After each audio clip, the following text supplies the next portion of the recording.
Welcome, everybody, to Crunch Time with Jeff, Booner, Lukas, and Gentry. It is Wednesday, June 5th. And fellas, minicamp is going on. All right, big with time that, week. Wednesday, we're going to have the doc join us. He's been there in person, getting to watch all this unfold. We're going to get his perspective on a lot of things. We got Jared Goff's press conference to dive into. Dan Campbell said some things today. We got a packed show. A lot of Lions. Let's roll. Get your merch. HLCTsports.com. Buy some merch, baby. The Booner Pad. Go get the merch. How we doing tonight? How we feeling? Feel great. I mean, Tuesday, the best thing about this week, fellas, I was thinking about this on my drive home. Oh, no, we lost Klotz off the bat, man. He'll be back. I was thinking about it on my way home. Like, this is like... Got snipes there.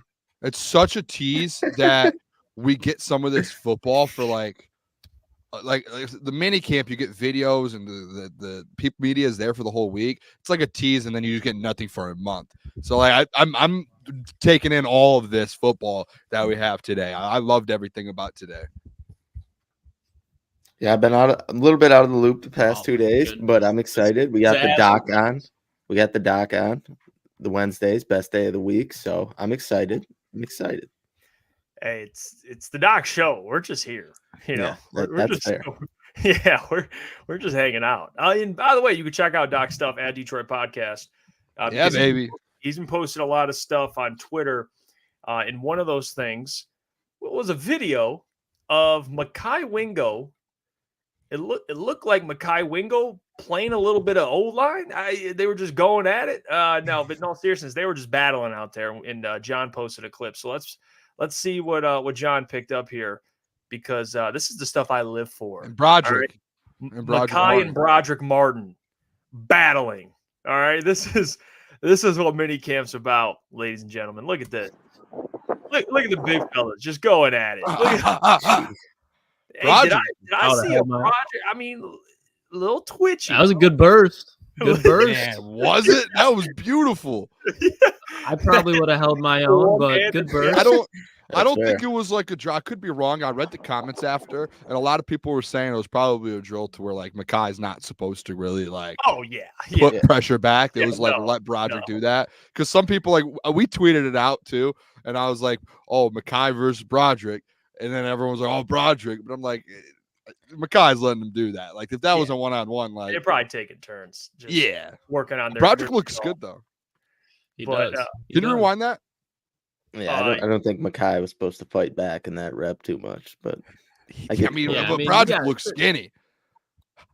Yeah, I think they're just working. They're just working on their get off, just as a defensive team. Look at him. Look at Broderick. Look at that man. Look at the big fella. Look at the big fella. I mean, come on, man. Fella. Come on. Is that Levi over there? Oh, I see Levi probably on the side. Probably. You know what? No gut. Guys were no gut. These guys came back. Zero gut. Got a little taste of the NFC Championship game, and these guys are like, all right, it's time to absolutely lock in. That's what some of these guys are thinking. Yeah, I mean, in all seriousness, like to Big M's point, like we're obviously kidding around here, but they're just good working. To see. Yeah, they're just working. There's no, I can't wait. I cannot wait, like I always say, till training camp, because that's when it's going to get gritty. That's when it's going to get gritty. That's when jobs are on the line. It's good to see this stuff, too, because Broderick Martin 365 days ago did not look anything like this when he would be doing this drill. So it's good to see stuff like that. And you know what, too? I'm just going to address this off the bat, and I'm just going to say how it is. The people who want to come at and for us getting excited about that, obviously we know that does. Like, we're not going to take all this to account and say, oh, this is the end all. Guys, we haven't had football in 6 months. We're starving. This is the closest thing we've had to it. Don't be a Debbie Downer in the chat or one of those people like, oh, I'm not taking too much of account in regards to, like, obviously we all know that. You should know that. We all know that. But we got football. Like, that's the most. Don't be that guy. No, Boone. Enjoy the game. We got a taste of it. I just think it's fair. We got to keep in mind that, I think we're so starved for football that everything we, Yeah. I mean, if one of us were up here going, Roger Martin's busted all pro. Like yesterday, we were getting hyped about Jack Campbell, had a hell of a day, but hey, does that translate? I don't know, but he had a hell of a day, But to your point, Boone, we're gonna break down everything. So, bro. Like Freddie Wise, shout out Freddie Wise, by the way. But like, we're not up here like preaching like, oh, he's about to be an All-Pro, Pro Bowler. It's just we got to see a little bit of a little taste of it. Football's almost got a glimpse, 90-something days, 90-something days, 90-something days. You gotta taste it. We gotta put that on a shirt. you gotta taste it. I mean, how many one-liners? I mean, whatever. Oh man. Yeah, you're on a run this year with one-liners. Yeah. I mean, I think lead from the front. You got to taste it. The best. Here we go. Rose wow. You got to make that like a combo shirt. The fronts lead from the front, the back. You got to taste And you know what? Super Scion Lions, I couldn't tell you. Honestly. I couldn't tell you.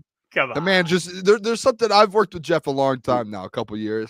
Sometimes Jeff just gets in these moods to where he just likes to kind of hate a little bit. He picks his battles very wisely.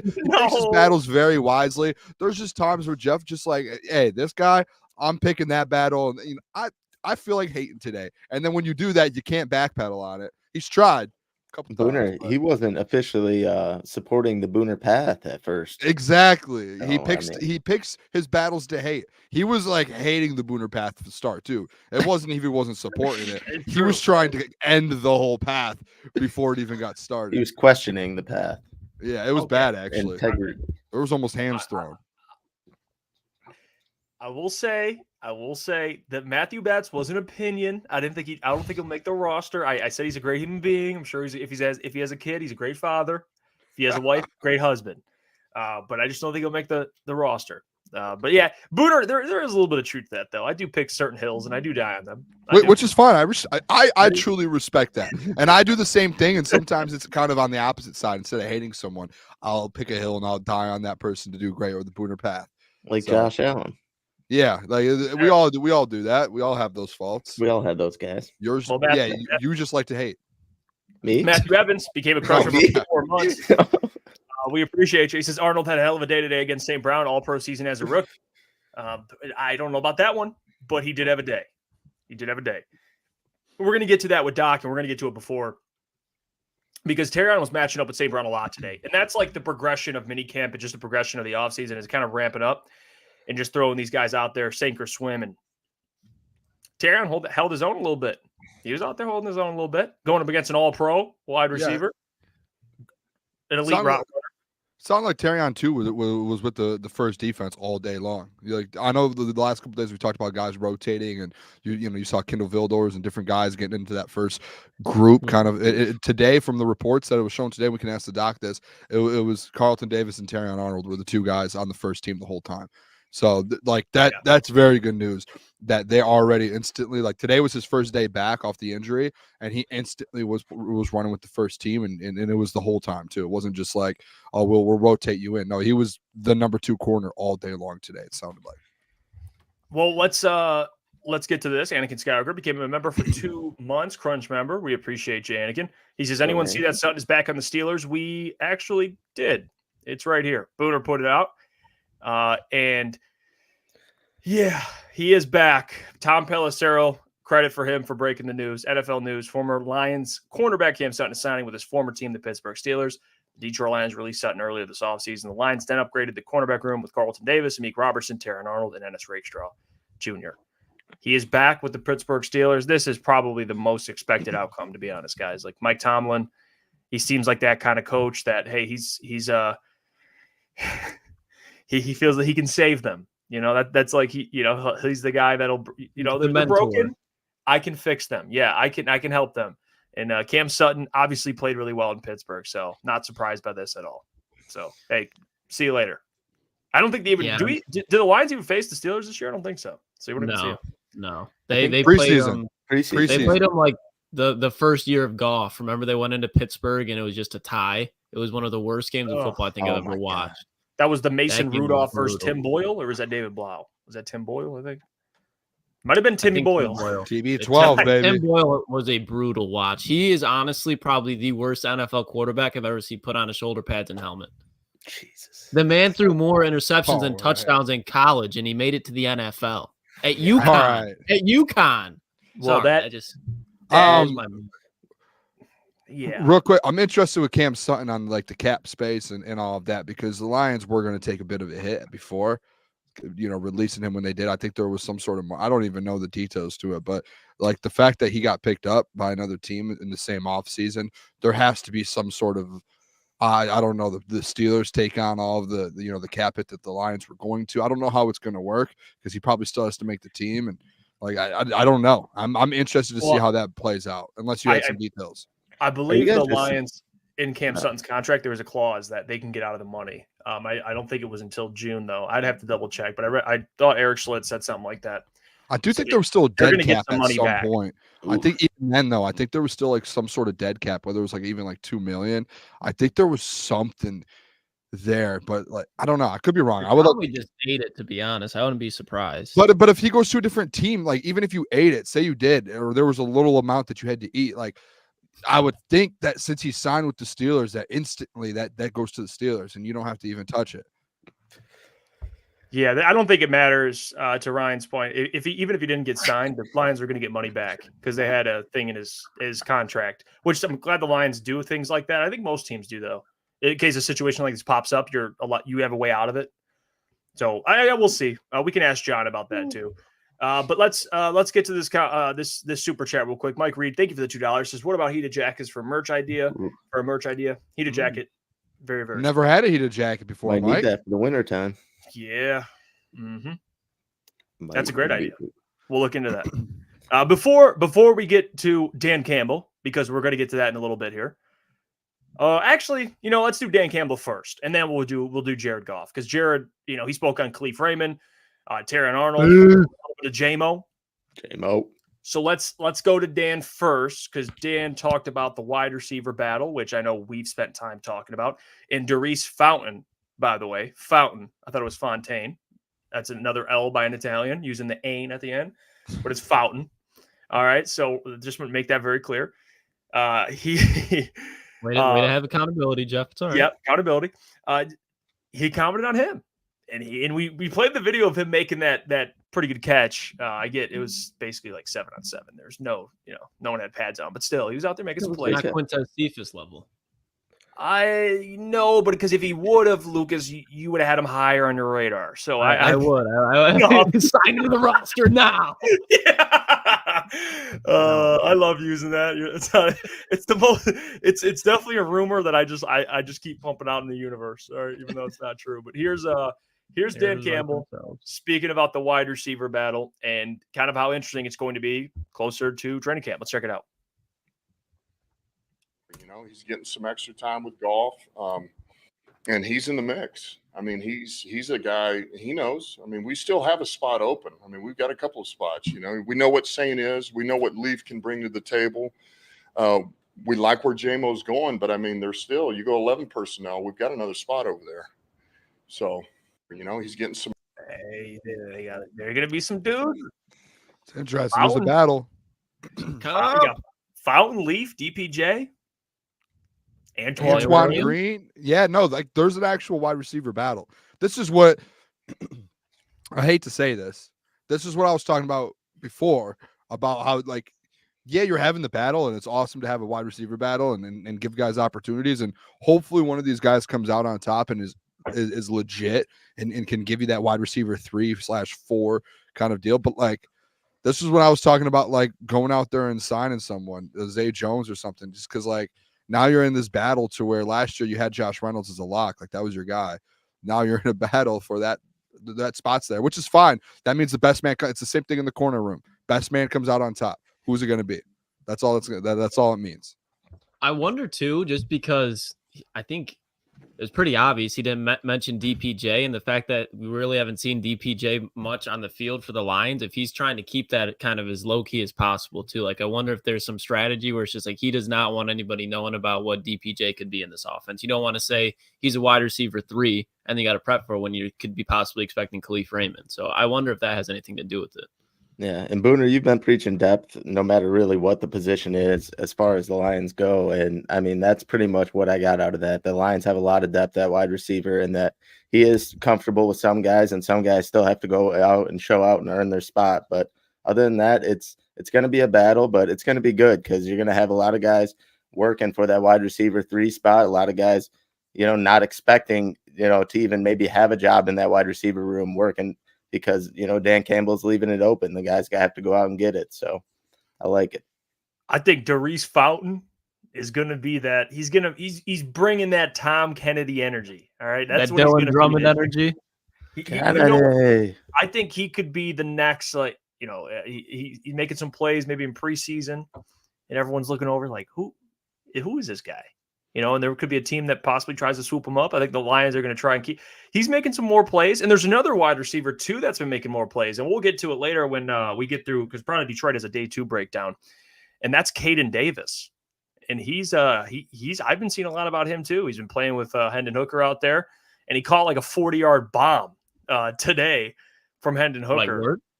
Yeah, but like Caden Davis and other, like there's some guys, little sleepers they got. And they still have Tom Kennedy around, but Khalif Raymond, what I learned from this, I shouldn't say I learned because we knew this, but Khalif Raymond just reminded everybody in minicamp, like, hey, I'm here, by the way. Like I'm one of the best route runners on this roster, and I can definitely fill some of that Josh Reynolds production. So I'm really interested. Like, well, by the way, too, the Khalif Raymond thing. We're gonna have a Jared Goff video in a little bit about Khalif Raymond. Khalif Raymond, it's kind of disrespectful at this point. To Jared Goff's point that he says it as well. It's kind of disrespectful that he isn't brought up as much as he should be when it comes to this wide receiver room, and that's on me. That's on all of us. That's on the whole media. That's on everyone. That's on fans. Like, we don't talk about Khalif Raymond enough. And he actually, like last year, whether he's only getting 400 or 500 yards, you do got to think he's been behind Josh Reynolds, Sam Laporta, Amon-Ra, Jahmyr Gibbs, David Montgomery. Like, he's been a 6 option, legit 6 option, and still goes out there. And when you need a big play, guess who's making that catch? Khalif Raymond's always there. When you need an end around, Khalif Raymond. Like, he always makes those plays. And I think now, and I'm going to say this now, and I'm going to try and be very smart about saying this, but I do think this is one of those years, and I'm not saying Khalif Raymond 800 yards. I'm saying I think he's going to help out on this offense more than he has the last 2 seasons, because like that Josh Reynolds role does need to be filled, and I think JMO steps up. But that 3rd spot, I think you see a Khalif Raymond go out there and him, because Jared Goff, remember how Josh Reynolds, him and Jared Goff just had that connection and the trust. Jared Goff trusts Khalif Raymond. He said it today. In any position, whether it's out, it's in, wherever he's at on the field, he trusts him. So I think Khalif ends up having like a big, not a bit. When I say big, I don't mean 1,000-yard season, but I think for a Khalif Raymond, a big season. And on top of that, guys, I'm just going to throw it out there with this too. And Klotz, I get your point a little bit to DPJ. Maybe they're hiding him. You don't hide anyone in the middle of in mini camps. That's not what you do. There's a reason, and there's something going on. And I'm going to ask the doc about this today. Why hasn't DPJ been in one article? Maybe he has. I don't remember seeing his name talking about him getting these catch and this touchdown and this and that. I'm interested. Like, I've seen Khalif more, JMO more, Amon-Ra more, Fountain more. I've seen Cam Davis or whoever. Like, I've seen these guys, Caden Davis. I've seen these guys more than DPJ, and he's supposed to be the one that steps up in that 3rd spot. Like, there's no hiding guys in minicamp. Like, this is when you're supposed to be making the connection with Jared Goff that we've been waiting to see. And we have not seen his name with Jared Goff all the last 3 weeks. At least I have not. And if someone wants to correct me, I am going to question that a little bit. What's going on with DPJ? Where is he at? Is he not practicing? Like, why is his name not being brought up? And Khalif Raymond right now, give me Khalif right now at that spot, at that wide receiver 3, from what I'm hearing. No, go on. Actually, I'll wait for this. And now I was going to say, Jeff, you were kind of the one that pointed out Khalif last year and how he was kind of turning into a safety blanket as far as him and Goff's relationship goes. And I think he's still going to get better. He's remained consistent. That's the biggest thing about him. And he's always showed up when called upon. But Booner, I kind of agree with you, and I'm not going to overreact yet as far as DPJ goes. But that does kind of worry me because at me especially, and I think it was Lucas, were expecting DPJ to be that number 1 or wide receiver 3. So for him to not be shown up and you really haven't heard anything about him, yeah, that does worry me a little bit. And I do agree. I think Khalif is going to be kind of more of a safety blanket, and he's going to see more targets, and he has been kind of getting slept on by the media. So. And real quick, I mean, to what you're kind of saying there, Mike, and that was me and you with DPJ, because everyone else wanted a wide receiver, and we were comfortable with what. Right. But by the way, you are right, though. I'm not going to overreact. I'm not going to overreact to DPJ yet. But I will say about Khalif Raymond, His first, how many? So in the NFL, Khalif Raymond's been in the NFL for 7 seasons. All right, roughly 7 seasons. He was with 3 different teams his first 4 years, and he's played the last 3 years with the Detroit Lions. Okay, his first year was with Denver, 2 targets, no catches. Then he goes to the Giants, 1 target, 1 catch. Goes to the Titans for 2 years, has a combined 18 catches. He has 19 catches in his first 4 years. And then the last 3 years with the Lions, he's had 130 catches. And not just that, 130 catches, but he's had about 1,500 yards in 3 years. I mean, he had almost 600 his first year, 600 his second, and almost 500 last year. So to your point, Boone, I think Khalif is going to get right back to where he was in 2022, which he could be a 600-yard guy. I mean, that can easily be your 4th leading receiver, whatever, depending on how well your offense thrives in the passing game. But he'll be fine. I'm not worried about Khalif. I think he's so reliable. He just is, and him and Goff are always on the same page. And not only with his route running, but Dan Campbell mentioned it, his IQ. He can play multiple positions for you. He's good in the run game. You can get a little end around to him as well. And he can return punts and return kicks. So, yeah, Khalif is just an all-around – everyone loves him. And he's worked his ass off. I don't want that to go unnoticed either. I mean, he's been following Amon-Ra St. Brown around since he's got here. And I'm going to say this now. I'm just going to be – do not be surprised at all. Like, do not be shocked at all if Khalif Raymond is that safety blanket for Jared Goff this season that Josh Reynolds was. Like, having all of those catches, those first down catches, like, what was it, like 16 in the first couple, like in his first like 16 catches, that could be Khalif Raymond this year because of that trust factor. Like that the reliability of Khalif Raymond, what he can do. I would not, again, I'm going to stand on this. I would not be shocked if Khalif Raymond has a big year this year and ends up being wide receiver number 3 and gives you that. And don't forget, the Detroit Lions loved him so much, they did give him an extension. I think it was last offseason as well. Yep. So, like, they really love him. Dan Campbell's mentioned it. Jared Goff now has mentioned it. Khalif Raymond is going to be a problem on this offense outside of, you have the Amon-Ra, the J-Mo, Jahmyr Gibbs, David Montgomery, the Sam Laporta. Then it's Khalif Raymond to me right now. Like, I'm not going DPJ yet. I'm not going Antoine Green yet. I'm going Khalif Raymond in that spot because he's proven it, and he can go out there and make plays in this league. He's shown it the last 2 or 3 years.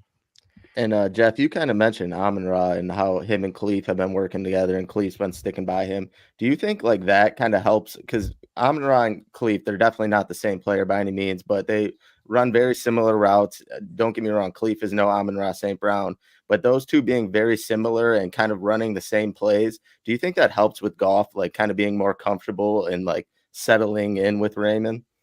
Yeah, I just think Khalif Goff favors guys that know where they're supposed to be. That's who he's comfortable with, like smart football players. Amon-Ra St. Brown always in the right position. Even Sam Laporta as a rookie, always in the right position. And same with Khalif. He kind of falls into that category. He's just always in the right position. He's always in the right spot. And that's what kind of Goff is a timing quarterback. He thrives on timing. He thrives on guys that are supposed to be where they're supposed to be. And when you do that, Goff's going to hit you. And it's really shown with Khalif's production. I mean, he went from a guy who had, how many yards in his first 4 years? I mean, he had 12 yards through 2 years. He had 170 yards his 3rd year, 190 his 4th year, and then 1,500 yards the last 3 seasons. So, yeah, guys, I think we're all in lockstep here. I think Khalif will be able to fill that production, definitely. But I still have hope that DPJ, I know what I saw with DPJ, man. I think him and Khalif together, they'll be fine. They'll be fine.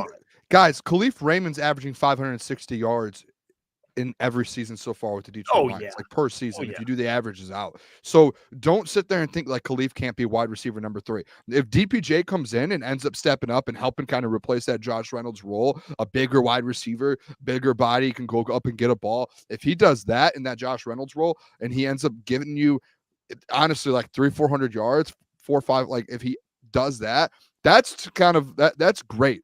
I just don't think a lot of us have had, like, hearing Jared say that today, I don't think a lot of us have put Khalif Raymond in that realm of replacing the Josh Reynolds and showing up. Like, no one's really talked about it. And it hit me today driving home that more people need to have that conversation about Khalif Raymond, because we do. And I've been one of the people that has questioned the wide receiver room when Josh Reynolds leaves and they didn't replace him. I was like, all right, what's going to happen here? All right, we have these conversations every day. No one mentions Khalif Raymond. No one. We could probably go watch a bunch of our shows, other shows around the city. Not a lot of people have mentioned Khalif Raymond this offseason.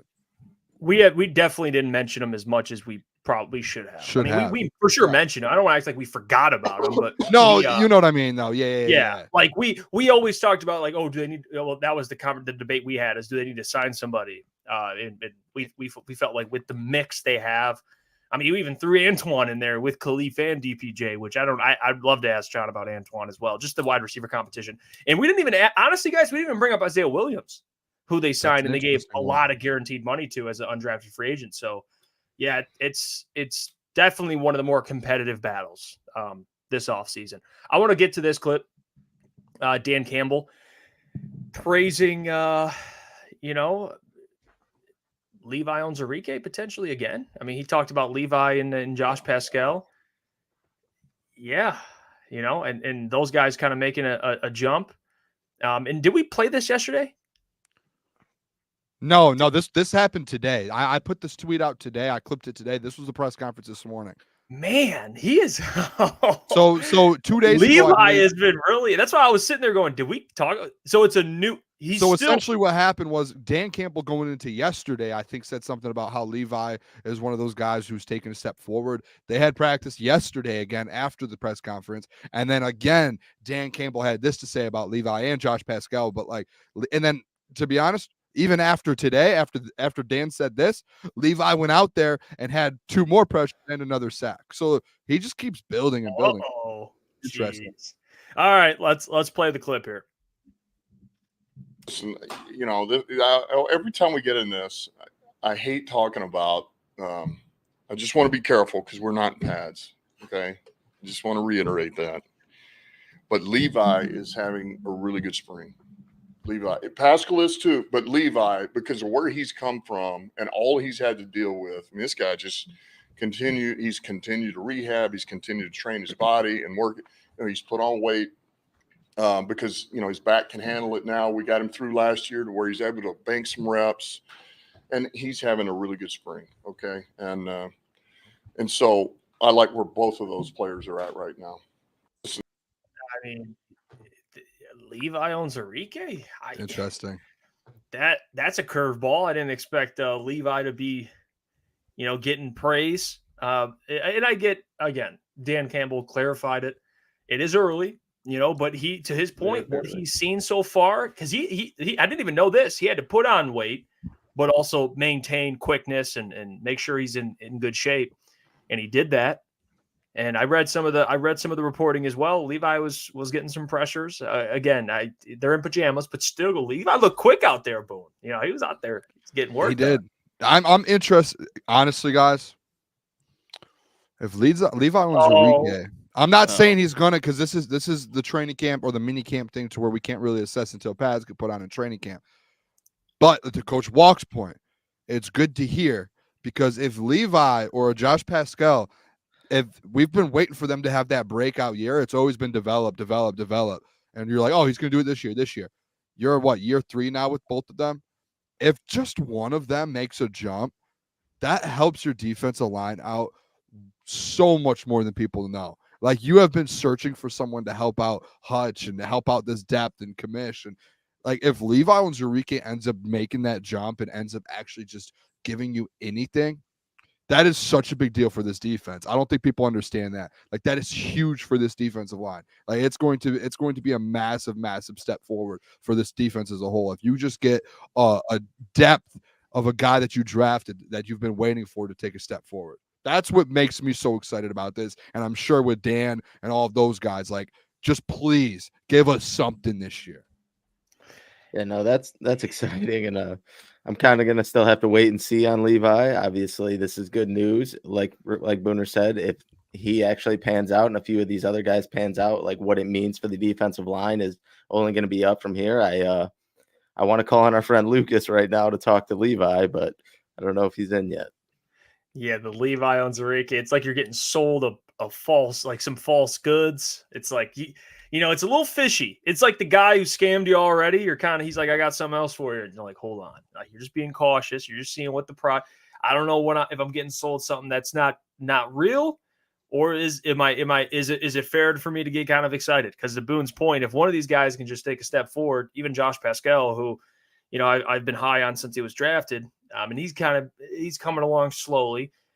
They got some pieces. It's not. I don't think it's the best D line in football, but they got some pieces because Levi Onwuzurike he's another defensive tackle. I mean, that's what he can do. Maybe play on the edge a little bit. I don't know. He slimmed down. He gained some weight. Maintain some strength. They got. I'm curious. That's another player to probably keep an eye on as they get pads on to see how he translates. This is why it's good right now to get all this information because you kind of get to mark some players down and be like, okay, watch out for how does the progression of Levi look as we get closer to the season? Bad. What is he? Does he stink or maybe he keeps impressing when the pads come on? Klotz, what who knows? We're about to get catfished if you fall into that statement. It's great, but we've seen this movie before. I'm not going to be buying any Levi Onwuzurike stock until I see him make a play in a game. Until that, if he makes a team, great, happy for him. If he doesn't, I could very well see it happening. But I'm moving on to bigger and better things like Broderick Martin and Mekhi Wingo. Pause. But as far as Levi O situation goes, no. What is this like a? Did anyone else hear what he said? I said pause. No, he said I'm moving on to Broderick Martin. I don't know if you really are. Let's call a spade a spade. Well, I have way more faith in Broderick Martin than Levi Onwuzurike. Interesting. So what you're saying, Klotz, is maybe you're on whatever dating app, you see a 10 out of 10, and you just think Levi's you're gonna see her in person, and you're like, nah.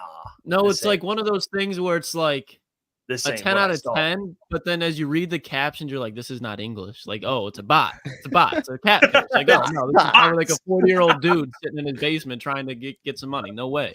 It's one of those situations. Jesus. Yeah, well, that's okay. All right. It's a real thing. Watch out for those. I had that happen to me once. That's fair. Like, we're like, oh boy. You just you realize as you're texting, like, this dude ain't no way. This dude? Oh, well, you can tell like it's a dude talking because they're saying like bro and stuff. I'm like, this dude just bad at his job. Like he's just not doing what he's supposed to be doing here. It's fair. Yeah. I think Levi's a Tinder bot. So it's what we're. Yeah, where's that? That's a comp. It's comp to a Tinder bot. I'm swiping left. Yeah, you're swiping left. Okay, that's fair.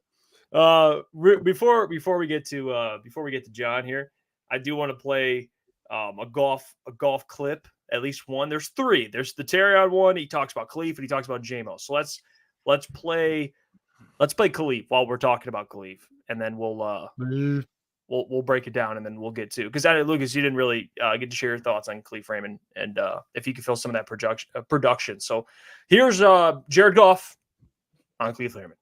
I was talking about Khalif earlier in the week and how one of you guys needs to write a story on him because you ask any teammate around here, we'll all probably say the same thing. He's as hard a worker I've been around. He's does all the dirty work. He does everything right. You see in the weight room, he does everything right. In the meeting room, he does everything right. You see him run and finish drills. He does everything right. Like if you want to see as a rookie and you come in here and you want to watch what to do, there's plenty of guys to watch. Do what Khalif does and you'll be just fine. And it's been invaluable to our team. I can trust him anytime he's in there at receiver at any spot. And I know he's an electric returner, but he's done a great job at everything, and I'm appreciative to have him on our team. Leaf, get that love from JP. Hell of a player. I said earlier, Lucas, his first 4 years in the NFL, 19 catches. His last 3 with the Lions, 130 with over 1,500 yards. Mm-hmm. Yeah, I'll never forget the moment I found out about Khalif Raymond was when he was in Tennessee and he made one of the most insane one-handed diving catches against the Ravens. And I was like, who the fuck is that guy? And then he was kind of one of those acquisitions where you brought him in with Alex Anzalone. And since then, I mean, even last year and the year prior, he's had the most yards for separation when he's in man coverage. So the guy knows how to get open. And to what you guys were saying earlier, especially with Jared Goff liking receivers that are always in the same spot, that's what Khalif Raymond is. Khalif Raymond is a tough wide receiver too. Remember that? Like it's probably like a 40-yard bomb in Lambeau to help seal the game when Aaron Rodgers got kicked out of the division and Khalif Raymond broke his rib making a one-handed catch, turning around. So Khalif Raymond's a guy that, to Booner's point, in my opinion, right now should be by default wide receiver 3 because he's shown you that he can do it and he's been consistent with it. And his best years have been with Detroit. And so I'm happy that they did give him an extension. I think he's another guy that's going to be able to contribute on offense and special teams. And I would not be surprised if he's the clear-cut wide receiver number 3 by the end of the season. Klotzy. What's up, Boone? What'd you say brought you into Khalif Raymond? What was the play? He had a one-handed catch against the Ravens for the Titans.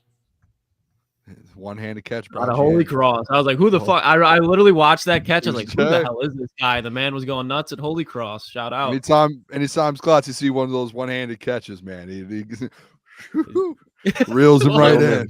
Dude, he was just flying, bro. He was flying. And he was making plays on special teams that whole game.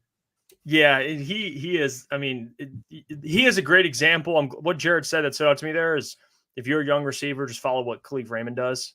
Like, he is that player. He's a guy that everyone wants on. There's a lot of players on lines that are like that. It's kind of their culture. Just guys they bring in that everyone wants them on the roster. So I'm excited. I think Khalif, he'll be just fine this year. Let's get to this clip. This is Jared on JMO and his development so far. So let's play this clip and we'll react to it. I think this offseason's been unimpeded for him, and it's the first one he's had. And having him out there with the ones, getting him used to all this stuff, him and I getting on the same page more and more every single day, starting to see that show up pretty consistently. Saw it a few times today. And again, he's a guy who's become extremely hard on himself too, and is holding himself to a really high standard, and that makes things easy to fall in line. That's in. You know what? Jeff's mentioned this on his breakdown that we talked about this on the show that, you know, sometimes certain media outlets or certain shows or whatever you listen to, podcasts, will focus just on the negativity, maybe the drops or stuff like that. But there has been a lot of positive from JMO this mini camp and just this offseason in general. And I think the thing that stood out to me, not that it's surprising, but something that I do like to see is when you see videos of JMO, looks sharp running routes. And that's something that I think people kind of forget about JMO because he's so explosive and he's just the end arounds or the deep shots and stuff like that. But he's much more of a complete wide receiver that I think people give him credit for. I mean, you watch him at Alabama, he was just running past everybody. And I think now the adjustment to the NFL is learning, okay, these are world-class athletes that I'm facing. You know, these guys are all gifted. These guys were all best in their class or best on their teams. And now they're in the National Football League. It's the highest level. And you have to find a way to get separation. That's why guys that don't run 4.4s, you know, or something still are getting separation in the league, you know, because they're smart football players. Not saying JMO isn't, but he's learning, okay, route running. How do I get open? I'm so gifted and I can stop on a dime. And I forgot, I think Carlton mentioned that as well. Like when he's running full speed and he can stop on a dime, like that's dangerous. So I am excited. I think JMO, he's perfectly primed to go out there and have a breakout year. Just got to continue to work on that connection with Goff and just get more reps. That's really what it comes down to. Yeah, and like with JMO too, the thing is you mentioned with Jared Goff, like with some of these other players, like look at the DPJ, like he didn't get into this offense, a Ben Johnson offense.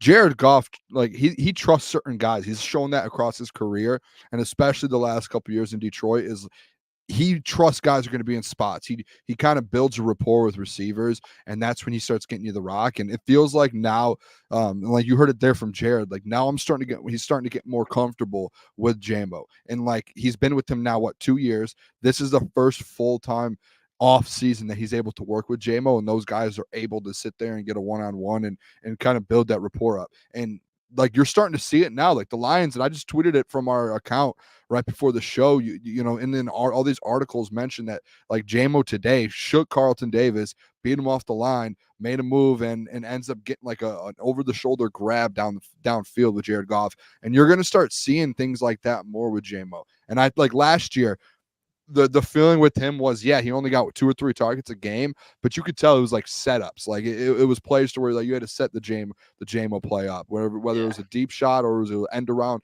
whatever it was. Now you're able to get him in those positions like Josh Reynolds to where he's going to be that, you know, in some plays, that 1 option, that 2 option, to where, hey, we're coming at you a lot more often this next year. You're going to get 5 or 6 targets, 7 targets, and you're going to go out there and have to make those catches. And what you have to understand with JMO, and I think a lot of people need to realize is like Amon-Ra, we talk about this a lot. Amon-Ra will catch everything. He'll have 9 targets, 8 catches, or 9 targets, 9 catches. There's going to be times where JMO doesn't make the play per se, but the good's going to cancel out the bad, in my opinion. So I think as this offseason keeps going, like going into training camp, Jamo's just going to take like a massive step. And like you're already seeing it, you're hearing about it. I think by the time week 1 comes around, he's going to be the clear wide receiver 2. And he's going to end up like that 800 yards is going to be easy for him, it feels like. Yeah, and Jeff, you kind of spoke on it. Him having this first full off season with Goff, that's really like kind of what I'm looking forward to him, just building chemistry with Goff, learning more things that he hasn't been there, you know, the past 2 training camps. But the biggest thing out of that, I heard that he holds himself accountable. He holds himself to a high standard. When you're JMO and he's only talked about winning, he's never talked about, like in the interviews you've seen at OTAs, he's never talked about stats, stuff like that. He just wants to win. So you've seen a lot of character growth out of JMO. And that's just another big thing too. I think JMO is obviously going to go out, and I've been saying it. He's going to go out and he's going to show out this year. He's going to be that wide receiver too. But the biggest thing I've seen is just his growth as a person. He's grown up so much in these 2-3 years, and it's just really good to see. I already know what type of player he is. If he stays healthy, he's going to perform. But him really growing up, and you know that's the biggest thing for me. Yeah, I think to what you guys already spoke about, I think J-Mo, all the haters and everybody that's saying he's going to be an absolute bust. No, I do not think that Jameson Williams is going to be the number 1 wide receiver that some Lions fans thought when they drafted him 12th overall. But to Jeff's point about as far as just the game slowing down, Jameson Williams was a guy that was already faster than everybody when he stepped foot in the league as a rookie. But it has time for, one, he had to deal with injuries. He had to get acclimated just to the speed of the NFL. And now he can really manipulate the route running and get open and build that chemistry with Goff. Because Goff and J-Mo can't really get chemistry going until Jameson Williams finds himself as a wide receiver. And I think that's what's going to happen this year. So Jameson Williams, I think big year for the Lions as a whole, maybe not production-wise what you want on your 12th overall pick. But I think, again, what we were saying with Khalif Raymond at wide receiver 3, at the end of the year, Jameson Williams will be the clear-cut wide receiver 2. And just to get real quick, before we get to this comment, Jason became a crunch member. We appreciate you, Jason. Thank you. Jason, let's go. Thank you for the $5. Says Josh had 69 targets, so Jameis 42 last year. If he picks up Josh's targets on top of his own, he has an unprecedented year next season. I don't think he'll absorb all those targets. But the point being is he's going to get an increase in targets. Khalif Raymond, increase. TPJ, increase. Jahmyr Gibbs, increase. Like, they'll be fine. That's why adding a wide receiver, unless you're going and getting a premier wide receiver, it doesn't really do anything for me. And even then, I don't really want that either. So, they'll be fine. Let's get to this before John joins. It's Jared Goff on Terrion Arnold, because he was lining up against Amon-Ra St. Brown a little bit today. Let's hear what he had to say. Yeah, he's fun to talk to, and I was giving him a hard time about missing practice early on, but he had a real injury, and but I was giving him a hard time. So when he did make that play, I said, all right, you got me. But yeah, he's done a good job, and has been fun to be around. Absolutely. Can you tell? When a quarterback's just got it, can you tell the it's so early. Yeah, I don't know. It's so early. He's only been out here a handful of days, but mentally he sure has it with the confidence. Absolutely. But yeah, he was drafted in the first round for a reason, and was high on a lot of draft boards, it seems. So yeah, we'll see. But he's done a great job up to this point. Yeah, and the biggest thing, guys, with corners, although physically he has all the measurables, we're not going to be able to really see him out there, just like we mentioned with all these players. It is minicamp. But the thing that stuck out to me, what he said, and it's something we've already known, it's the biggest thing when it comes to corners in the National Football League, is his mentality, his confidence, how he plays the game. And you see that with Terrion. He's very confident with his ability. And that really is the first step of being a really good corner. Because, again, you have to have short memory. You have to have a short memory. You get burnt, you got to move on. Keep it going. And Terrion making the play he made, he picked off Jared Goff. That's going to only build confidence for the rookie. So, will he go out there and be Sauce Gardner? I don't know. He could. Probably not. I would bet against that. But I think as time continues to as the season progresses, he's only going to get better the more he sees, the more the game slows down. So just hearing Jared say that, like, oh yeah, he's got confidence. That's great. And really, that's the first step into being a premier corner in this league. So good for Terrion Arnold. Yeah, I'm not, earlier in the show talking about Terrion, like he's already I'm interested what the doc has to say about this, but it sounded like he's already in there with that first defense all day today. And I don't know if that was like a coincidence or if that was just, hey, he hasn't practiced in a little bit, so it's time, let's get him in and let's get him reps.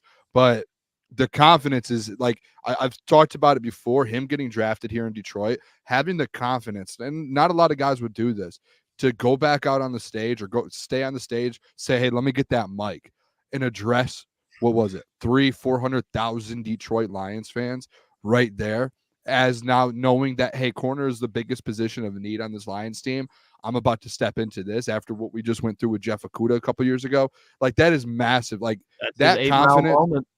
Yeah, and that confidence, like, that's the confidence. I say it all the time with like a Sauce Gardner. Like, those are the guys that have that type of confidence, that are that elite level. And yeah, he's probably not going to be CB1 this year. You got Carlton Davis, but he's going to end up being your second guy there. He's going to be your starting corner, and he's going to be on the field. It's going to be, I've mentioned this a lot, it's going to be like Brian Branch last season when it's like, hey, we can't take this guy off the field because he's just that good and he's that confident, and you can't lose. Like, you have to keep him on the field somehow, some way. And that's where I kind of look at Terrion Arnold. And like, today was his first day in mini camps, it sounded like, and he already had that instantly, like that aura, that CB1 type aura. So I'm excited to hear what he did and what he's going to be.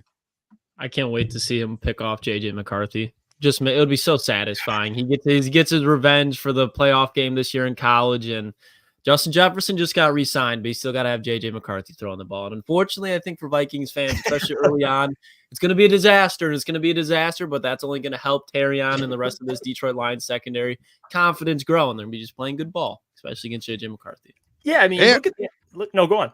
I was just saying, and on top of all of it, the thing that gets mentioned the most, what's going on in this Detroit Lions defense, is they're taking a step forward. And yesterday, they obviously beat the offense out. Today, a little different story. But what is coming out of that room there is how good of a secondary this is now. And these guys are competing with each other. Even today, Ife Melifonwu came out and it was like, this room, the best thing about being in this room, like, he just kept saying, and that's why I didn't even get a clip for him, because he essentially, it felt like he kept saying the same thing over. The doc was there, I'm sure, and he kept saying the same thing over, was, I just love being in this room. I love being in this corner room. I love these guys. Or this secondary room. Like, we just keep competing with each other. And he's like, it has nothing, like, I don't, like, there's no animosity with any of us. Like, we are all elite at what we do, and we're going to make each other that much better. There's going to be no arguments. It's all going to be like, how can we get each other better? Constructive criticism. Terrion Arnold in that room, already a great talent and confident. He's going to end up becoming so good being with AG and being with this secondary with some of these guys. Carlton Davis. Don't forget what AG did in New Orleans with some of those guys. Yeah, I mean, look at the NFC North. Look at the NFC. It's something that we continue to bring up. The amount of wide receivers that are in this division and in this conference. You just need a good you need a good pass rush to be able to get to the quarterback, but also you need some guys on the back end that can make some plays and fly around. And communication is so important. It's everything. And hearing Amik Robertson talk, and now hearing Carlton Davis talk already, you've heard him speak in the past.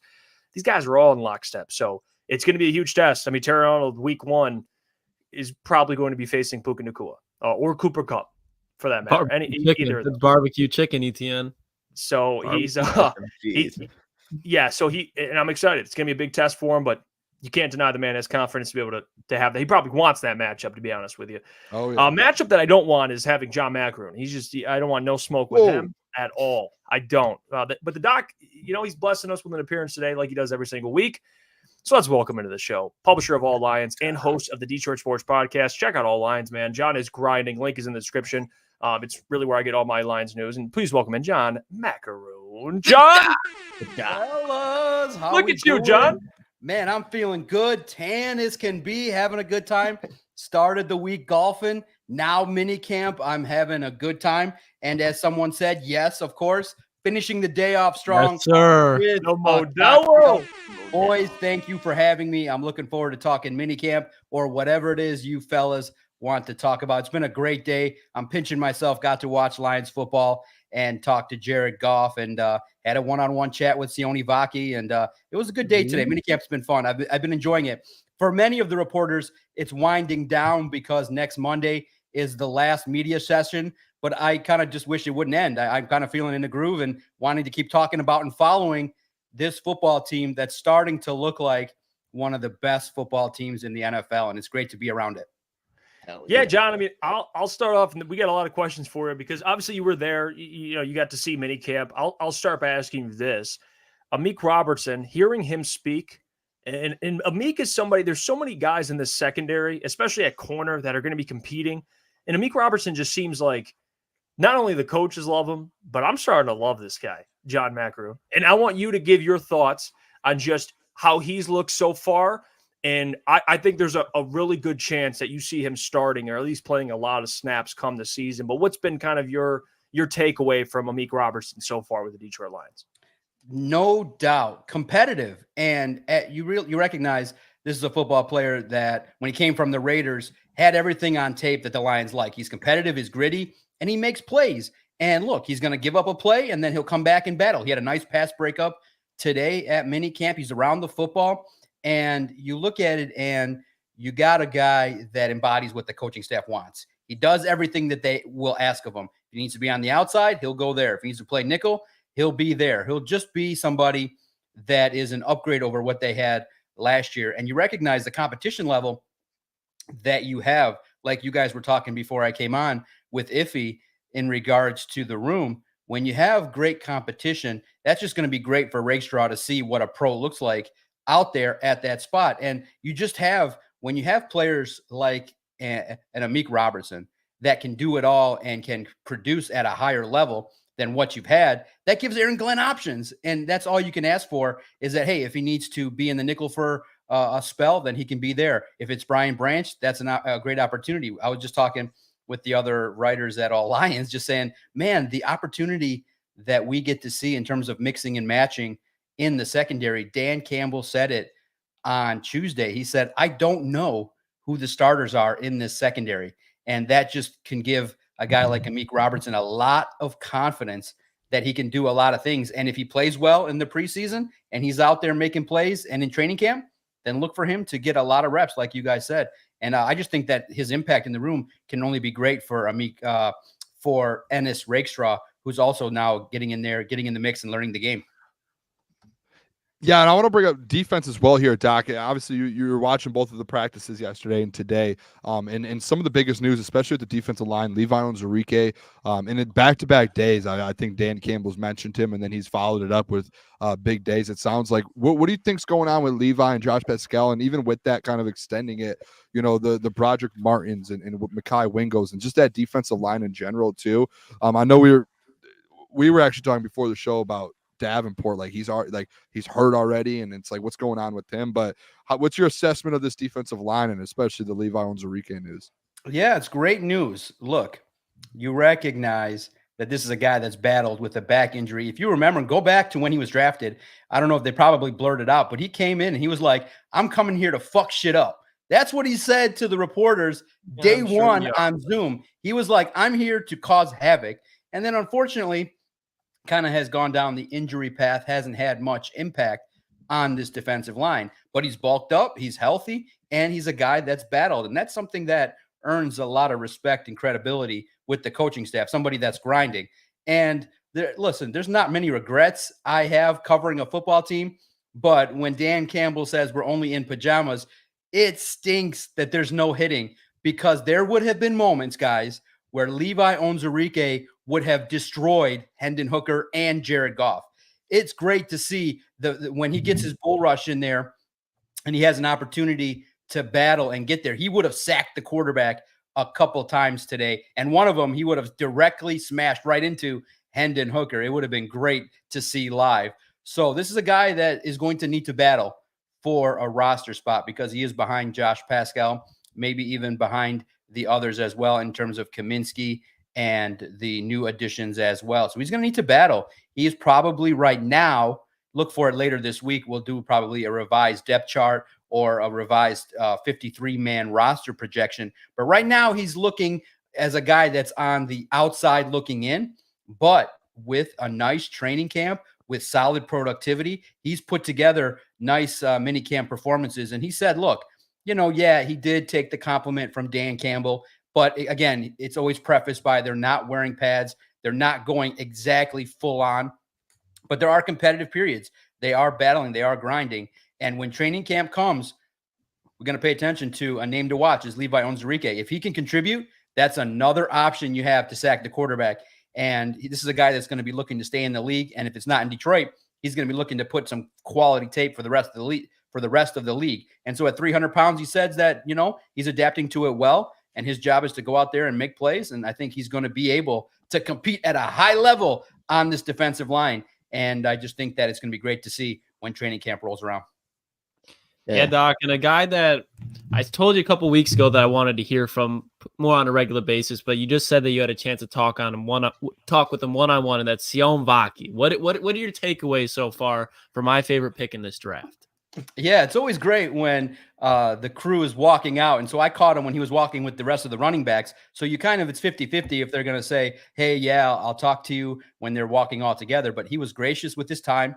And he gave me about 5-6 minutes. And I asked him kind of, look, clearly you are a rookie and they're going to throw a bunch at you.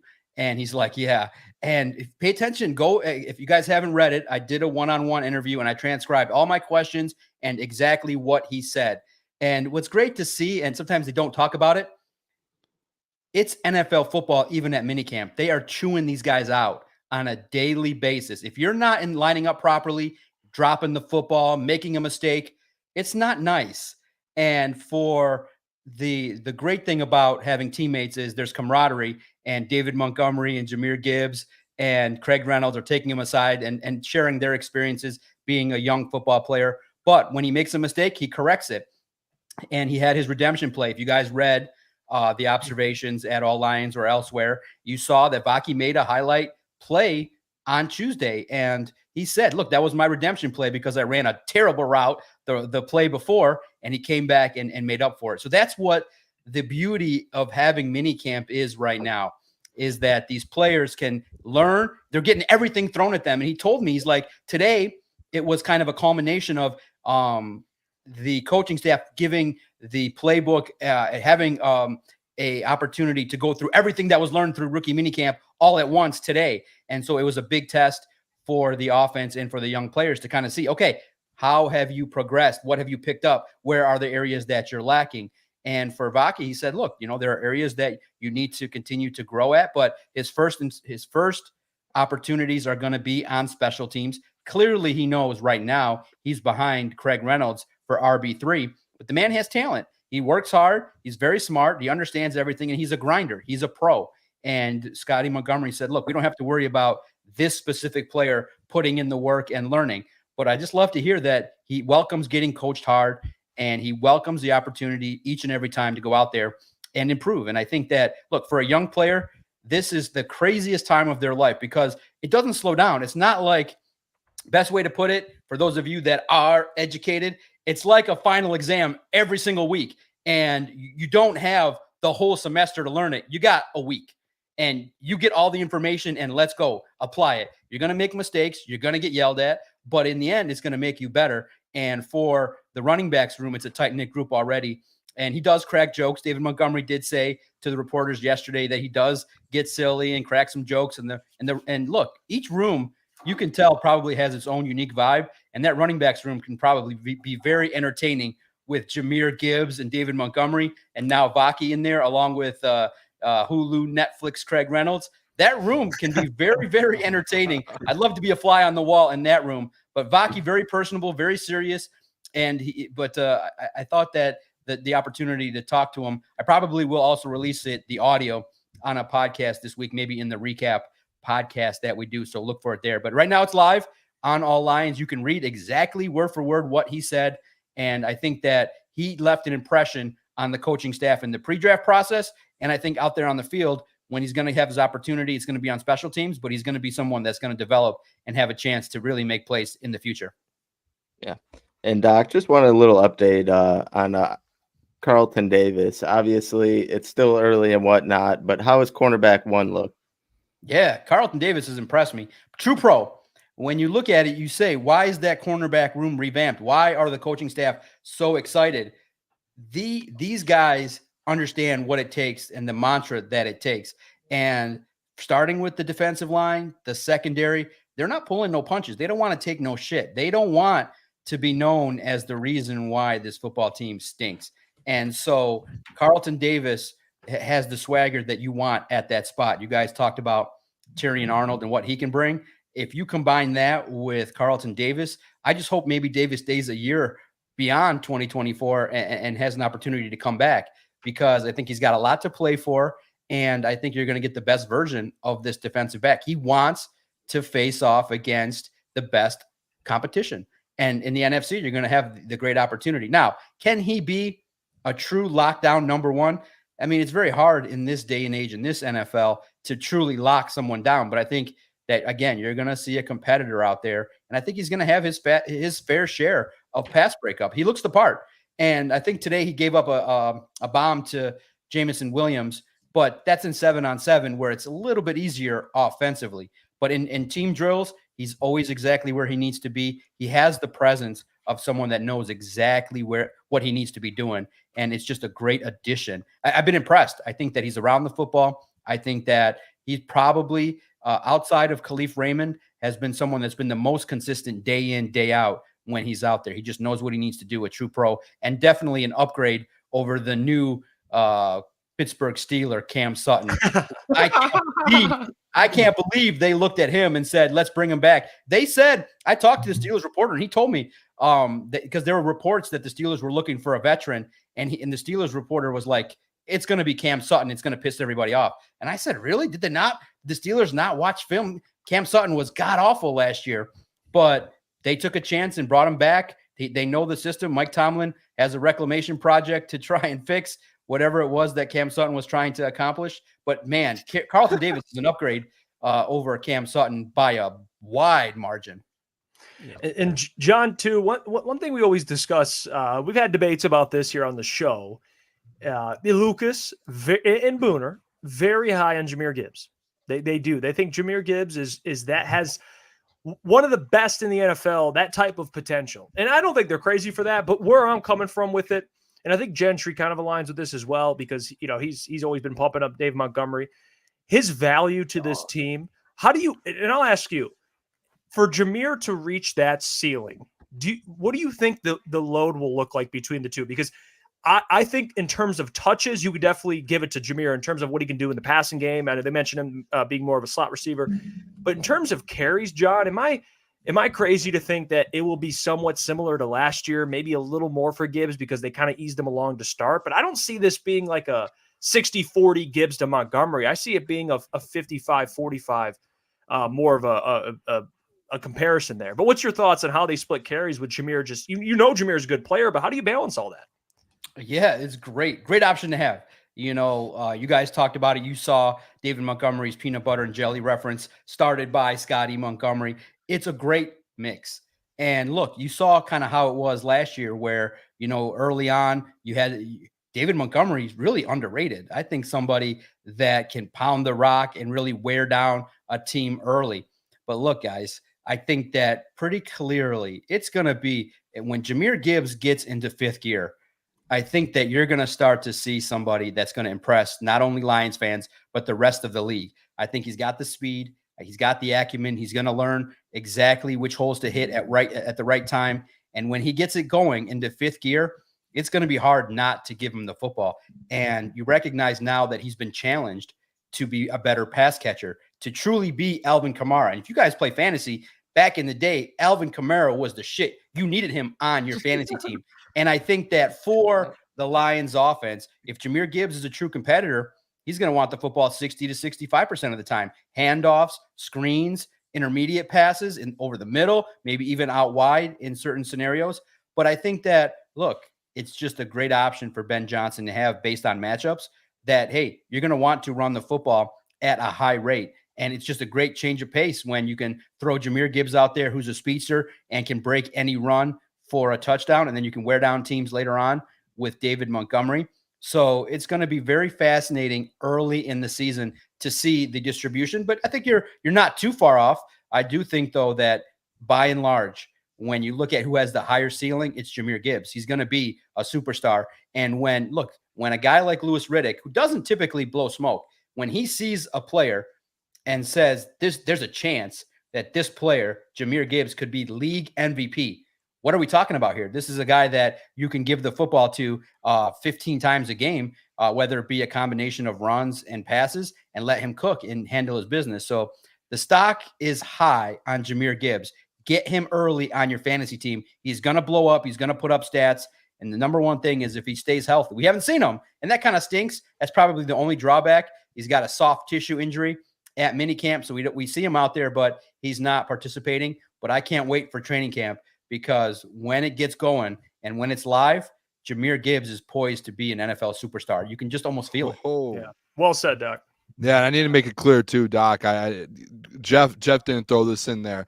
I am all in on Jahmyr Gibbs. I do think his ceiling is one of the highest in the NFL. I did yesterday admit I was wrong when it came to DeMont, though, because what DeMont said yesterday, saying that those two him and Jahmyr Gibbs are essentially in agreement that, hey, we need to help each other out so we can play in all 17 games. I took back. I said I was wrong. DeMont's going to get some carry. He's going to get his carries this year, and he is an absolute dog in this league. So I want that on the record for a second straight day, Jeff Iafrate, that I was wrong. I don't say it a lot, but I will say it for that. That is fair. That is fair. Real quick before Luke goes, you guys know how if I draft a running back, I'm going to use them. But in this situation, you have Dave Montgomery. You have two great backs. So that's kind of where I was coming from there. And I would assume the Lions want to keep them healthy. But yeah, it was a great conversation to have. But go ahead, Lucas. I'm gonna throw this out to you, Doc. Jeff, you got to lock in over there, brother. You got to absolutely lock in. Come on, man. Get your stuff together. The Jahmyr Gibbs stuff has you rattled. Doc, want to ask you this, though, about the wide receiver room. We did have the conversation a couple segments ago about this wide receiver. Like, we keep hearing Amon-Ra St. Brown and J-Mo obviously is turning out to be 1 and 2. The Khalif Raymond thing, obviously, today feels like he's going to take a big role here in this offense, as we've seen in the past. What's going on, though, outside of that? Like I mentioned today, I haven't heard much about DPJ a ton, which is a little shocking to us, because that was supposed to be that Josh Reynolds replacement, essentially with J-Mo. We haven't heard much about him the last week or two, and you're starting to hear names like Darius Fountain and Antoine Green, and you're starting to hear different names. What was your kind of outlook seeing practice yesterday and today in that wide receiver room, especially when it comes to DPJ? Is there something going on there? Yeah, real fast. The chat was great. Detroit Supremacy read my mind as you were talking about your love for Gibbs. He writes, "What player don't you like?" It's like, I love this player. I love that player. That player's not my thing. That's hilarious, because that is a good question. Maybe one at the end. Which player don't you like? Let's hate a little bit. Things you don't like. And then John Hughes is a great question. Look, I am not intentionally trying to get in the camera, but I am big personality, but I'm a shorter stature. I'm about 5'4".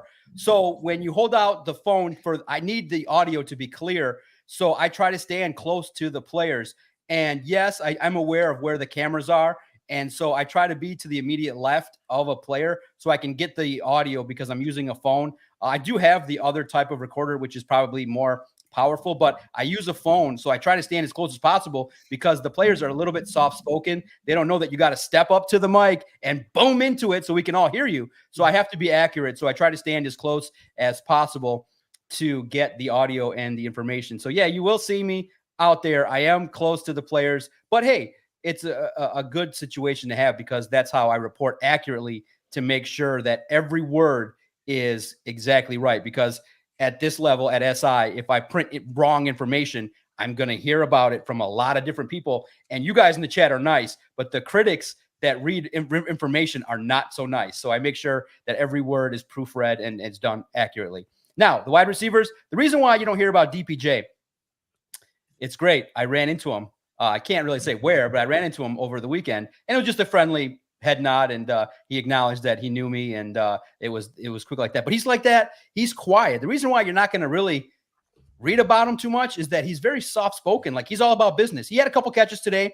He's all professional, all business.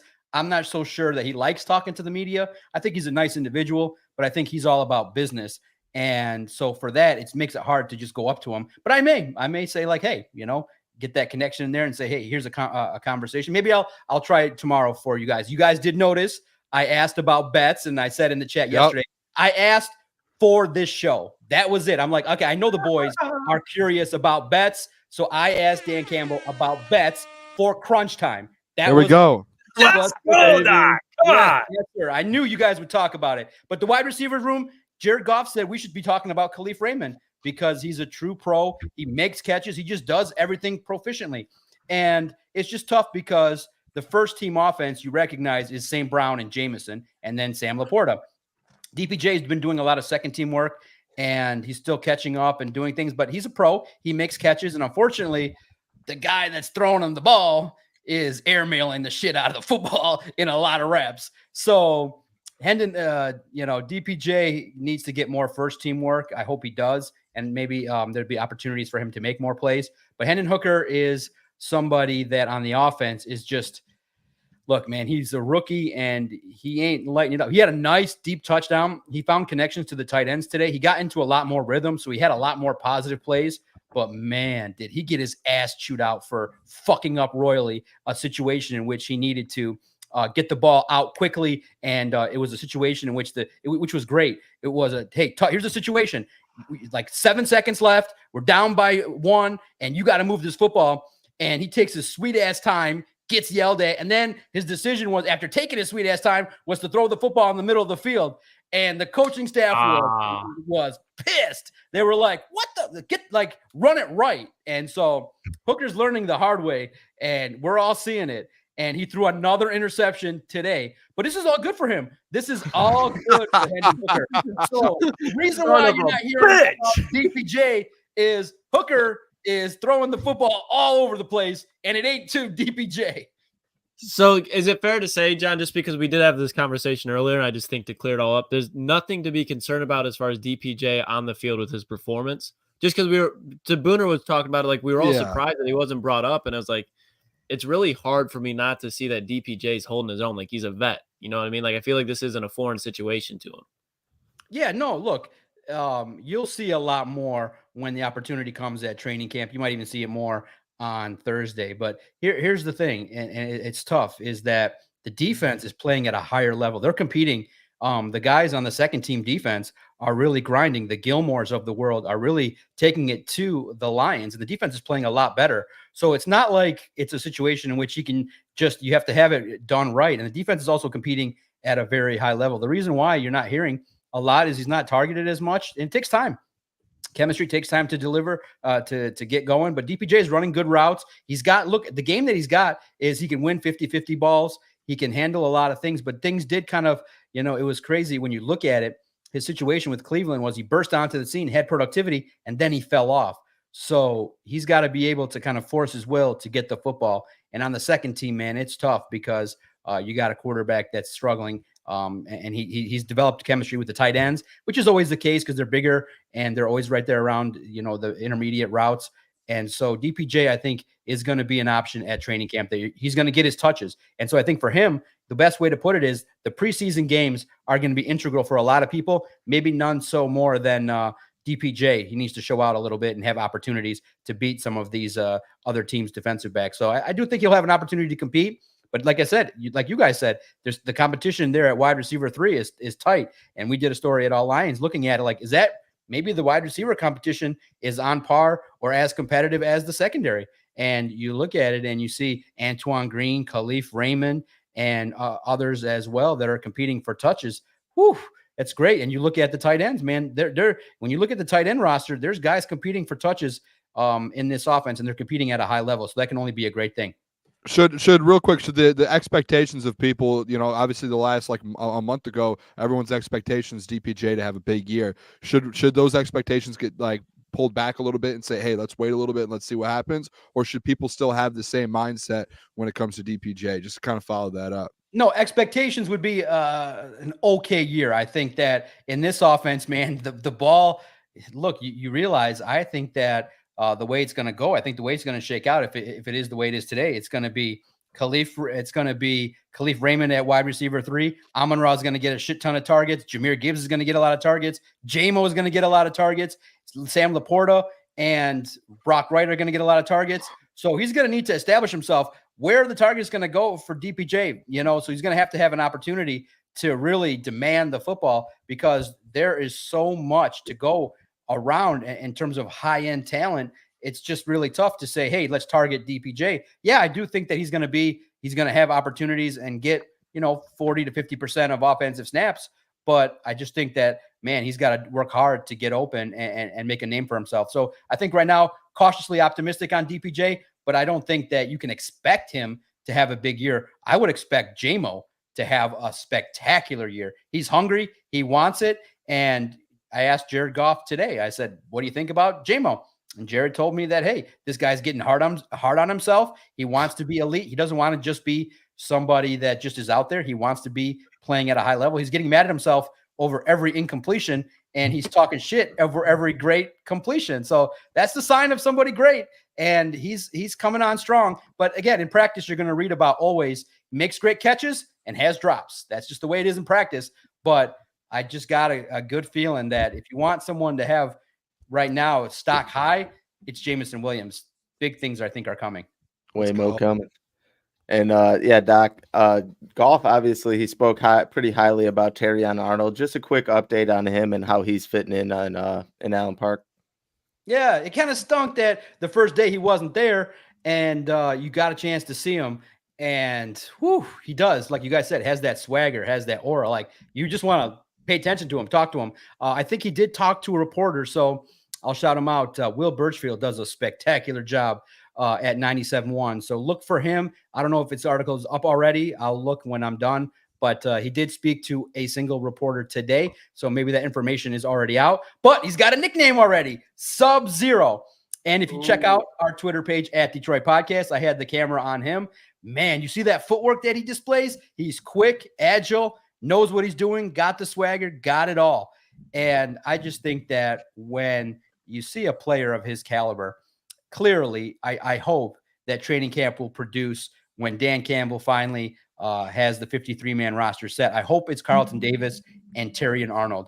And I think that will give you a great opportunity for him to learn and have an opportunity to get out there. And it may not be like, okay, ceremonial, maybe the first couple reps go to Meek Robertson or somebody else. But I think Terrion Arnold, if he has a whole training camp, a month worth of work, I mean, it would be hard pressed for me to see him not being opposite of Carlton Davis. I think he's got it all.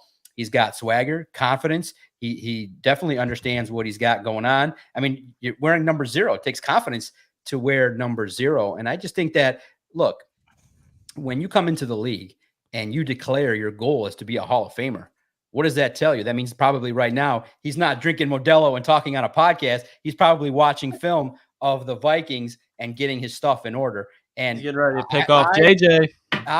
I encourage you, if you haven't seen it, he dropped a 30-minute video. And I like these young guys because they're all into content.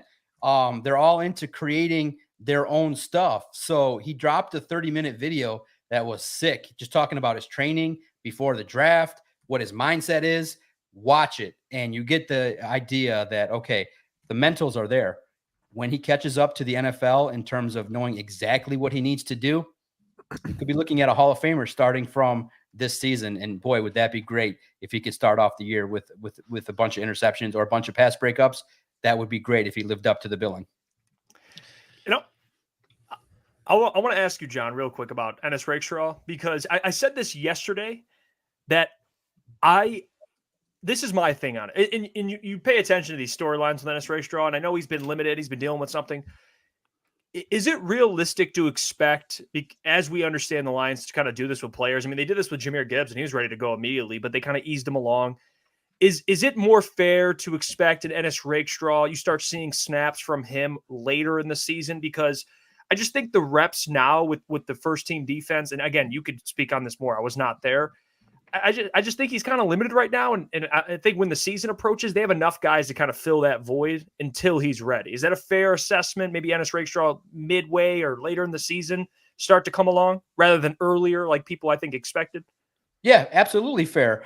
He's getting a lot of third-team work, being brought along slowly, clearly coming back from an injury, and they don't want to clearly have anything impact him before training camp.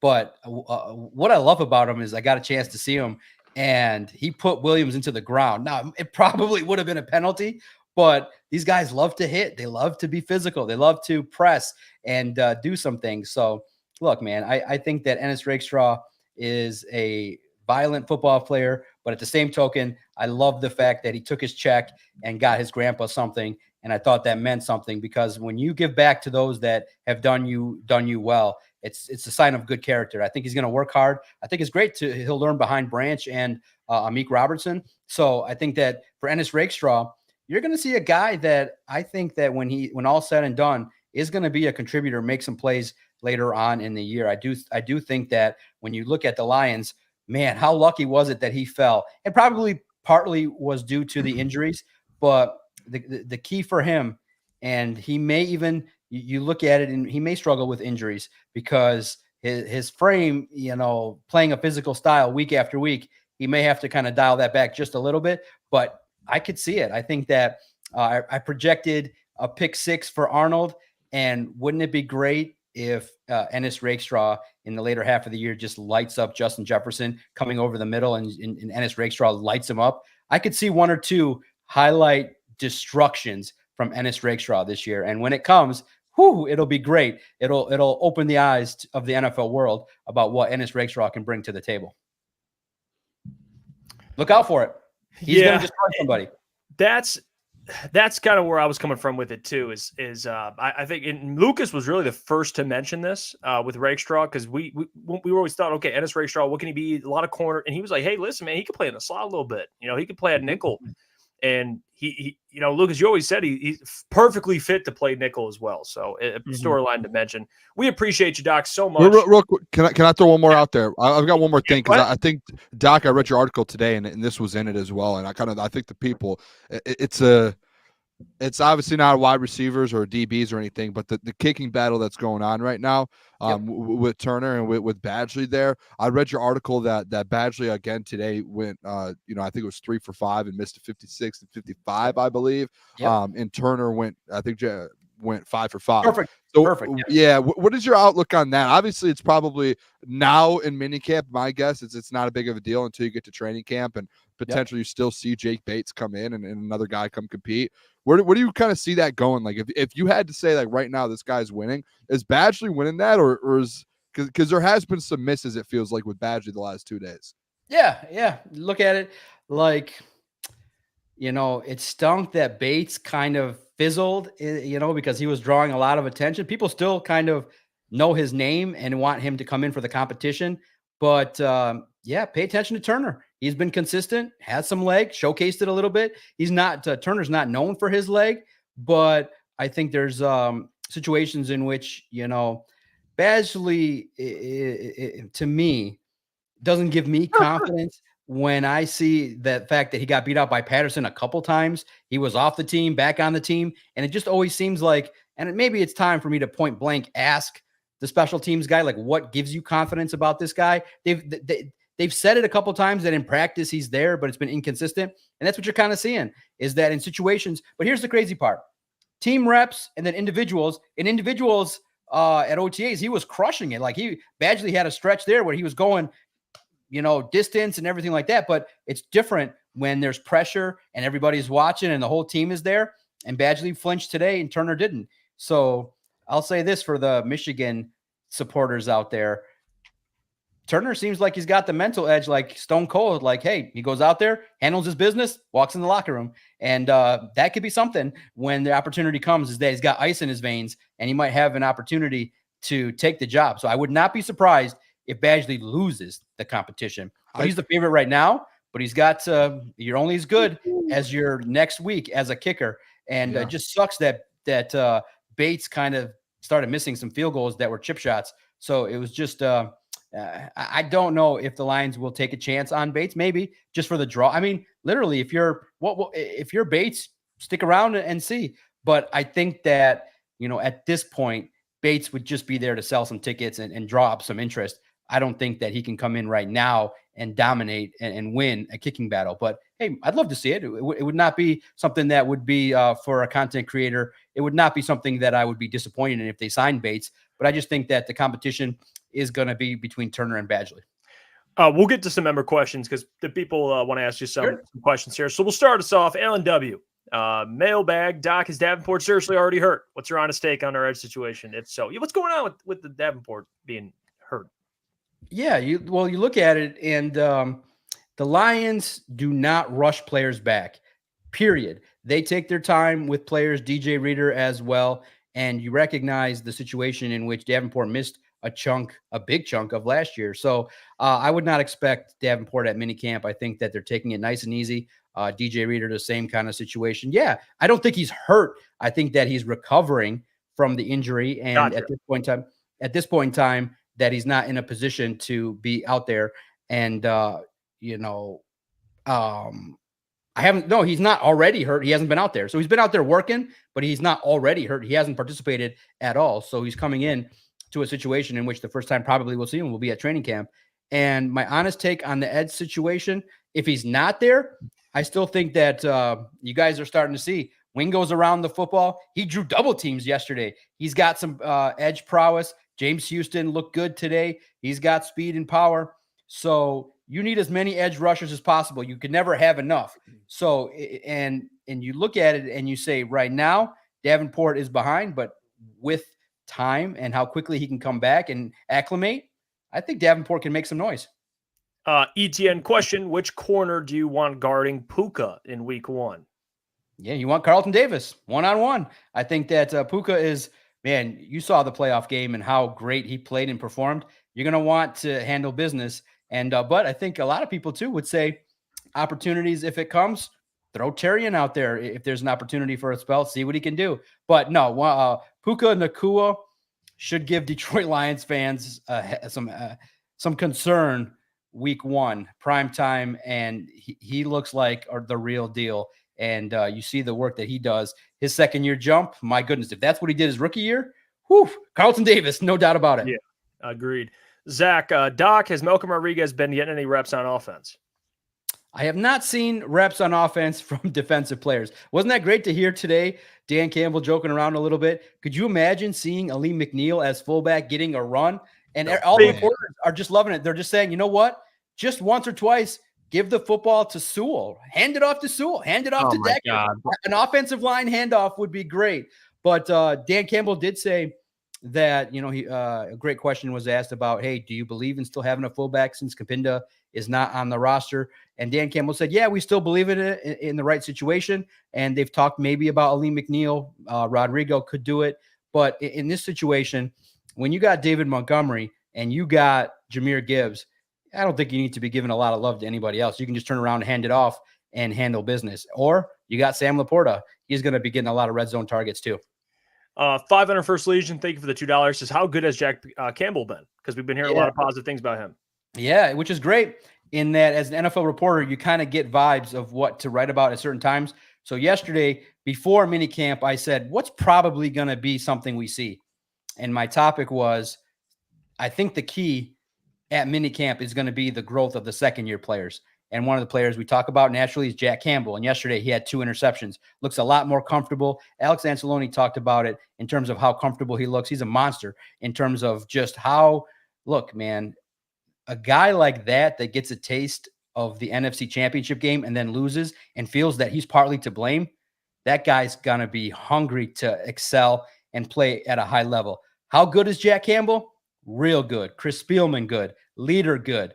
And when he's out there, he's going to do some things this year that will impress people. I think that Jack Campbell is going to be around the football, going to make tackles, and hopefully his second-year growth continues. He's been good out there, and Alex Anzalone is a great influence on him. And I think Jack Campbell has the right mindset, which is, I'm here to ball.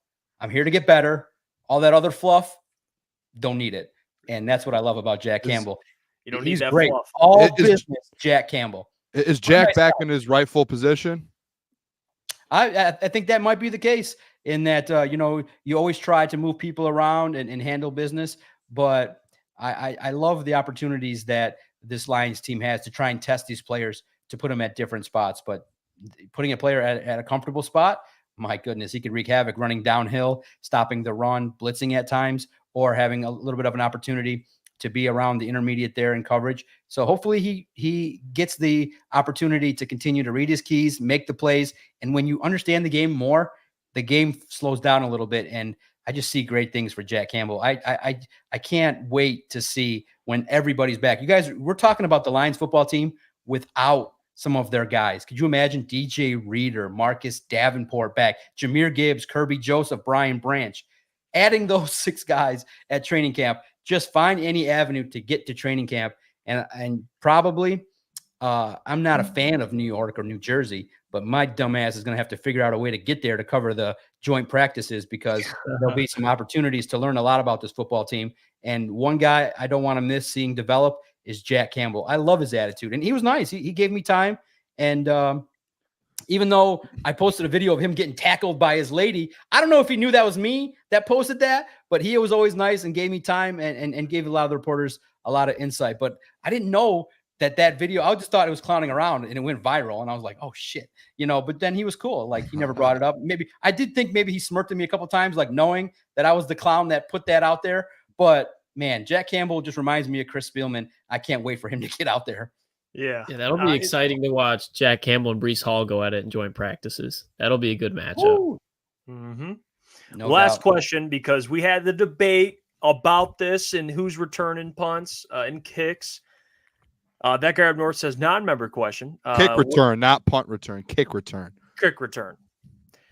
What do you think? Who do you think the kick returner will be this year, this season? Narrow it down to 2 at least. That's a good question. Which is always interesting is that when you cover an NFL team, it's offense, defense, special teams. And, for the most part, special teams doesn't draw a lot of interest in terms of readers. So I focus on it, but not super intently. So I've seen it. And, you could look at Khalif Raymond. You could look at Baki as somebody that does it. If Williams makes the team, he's a speedster, and opportunities there. It's always interesting and intriguing to see the kick return, especially now on the new kickoff in regards to how that can play out. I could see a lot of offensive weapons even trying the I can't wait to see it in the preseason. Do they? Are they willing to put some offensive weapons out there in the new kickoff? But if I narrowed it down to 2, I would say maybe Khalif Raymond is one that's a candidate to make some plays.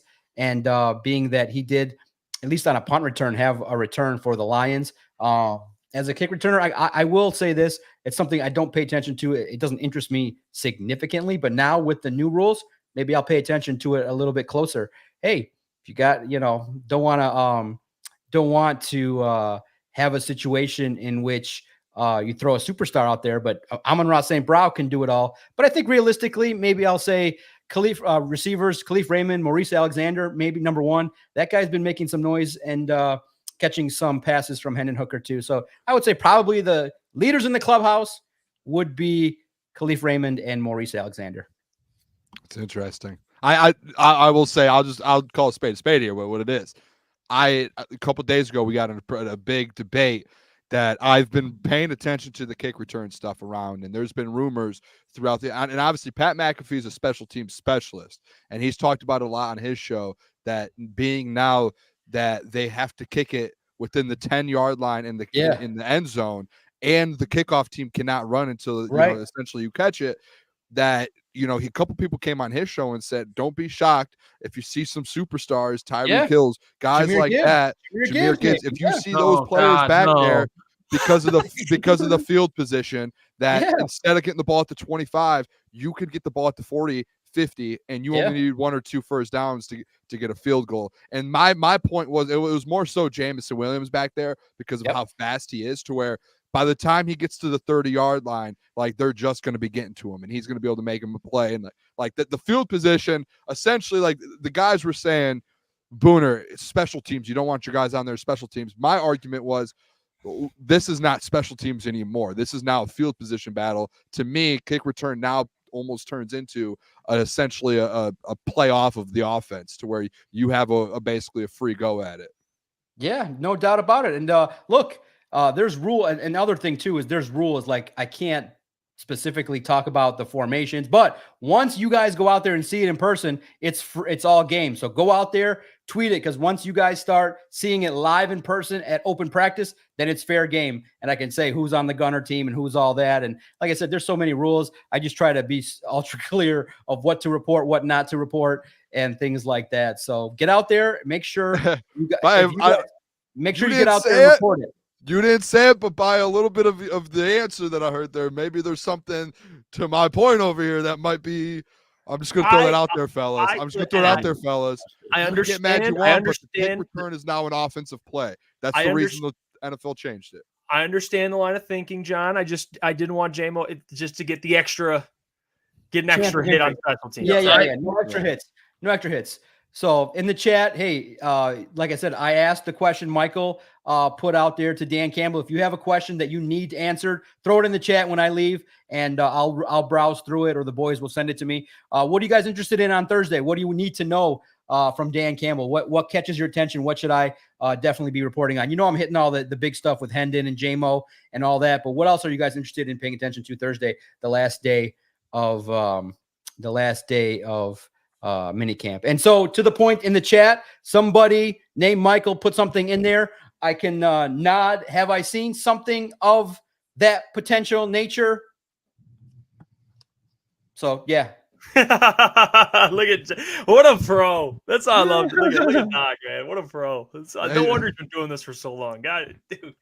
Doc, I'm going to send you some ideas for some questions for the people. Yeah. I'm going to shoot you over some stuff because there's some things I think I'm interested to know. DPJ, that would be a good one. I would love to know. Yeah. Why not? That. Listen, in practice, you think about it. If the reps take 5 minutes, how many receivers do you think are back there? 1, 2, yeah, it's true. 3, 4, 5, 6. So they run it through it all. And yeah, I don't like to take the thing off the cap for those that pay attention to it. I'm just lazy. I don't know if you're supposed to, not supposed to. I just get the hat, wear it, and it's all good. I do the same shit, Doc. We appreciate you. By the way, shout out to Doc asking that Matthew Betts question, because I was on the stand that same day, Doc. I was on the stand, and there's accountability that had to be had, and I had to have a conversation. But hey, until next Wednesday, you can check out Doc's stuff. Link will be in the description. All Lions. He's providing constant news about what's happening with minicamp, and you can listen to his podcast every single Thursday, Detroit Sports Podcast. Until next Wednesday, Doc, we appreciate you. Thank you, man. Appreciate you, Doc. Love everything. Thank you, boys. Get after it and let's go. It's going to be a fun time to recap everything that happened at minicamp and the one last session that they have next Monday. So make sure you always stick with All Lions and Crunch Time for everything related to Detroit Lions, man. It's good stuff. Hell yeah. Go, Doc. Let's go, Doc. Maakaron. The guy just brings legend. Yeah.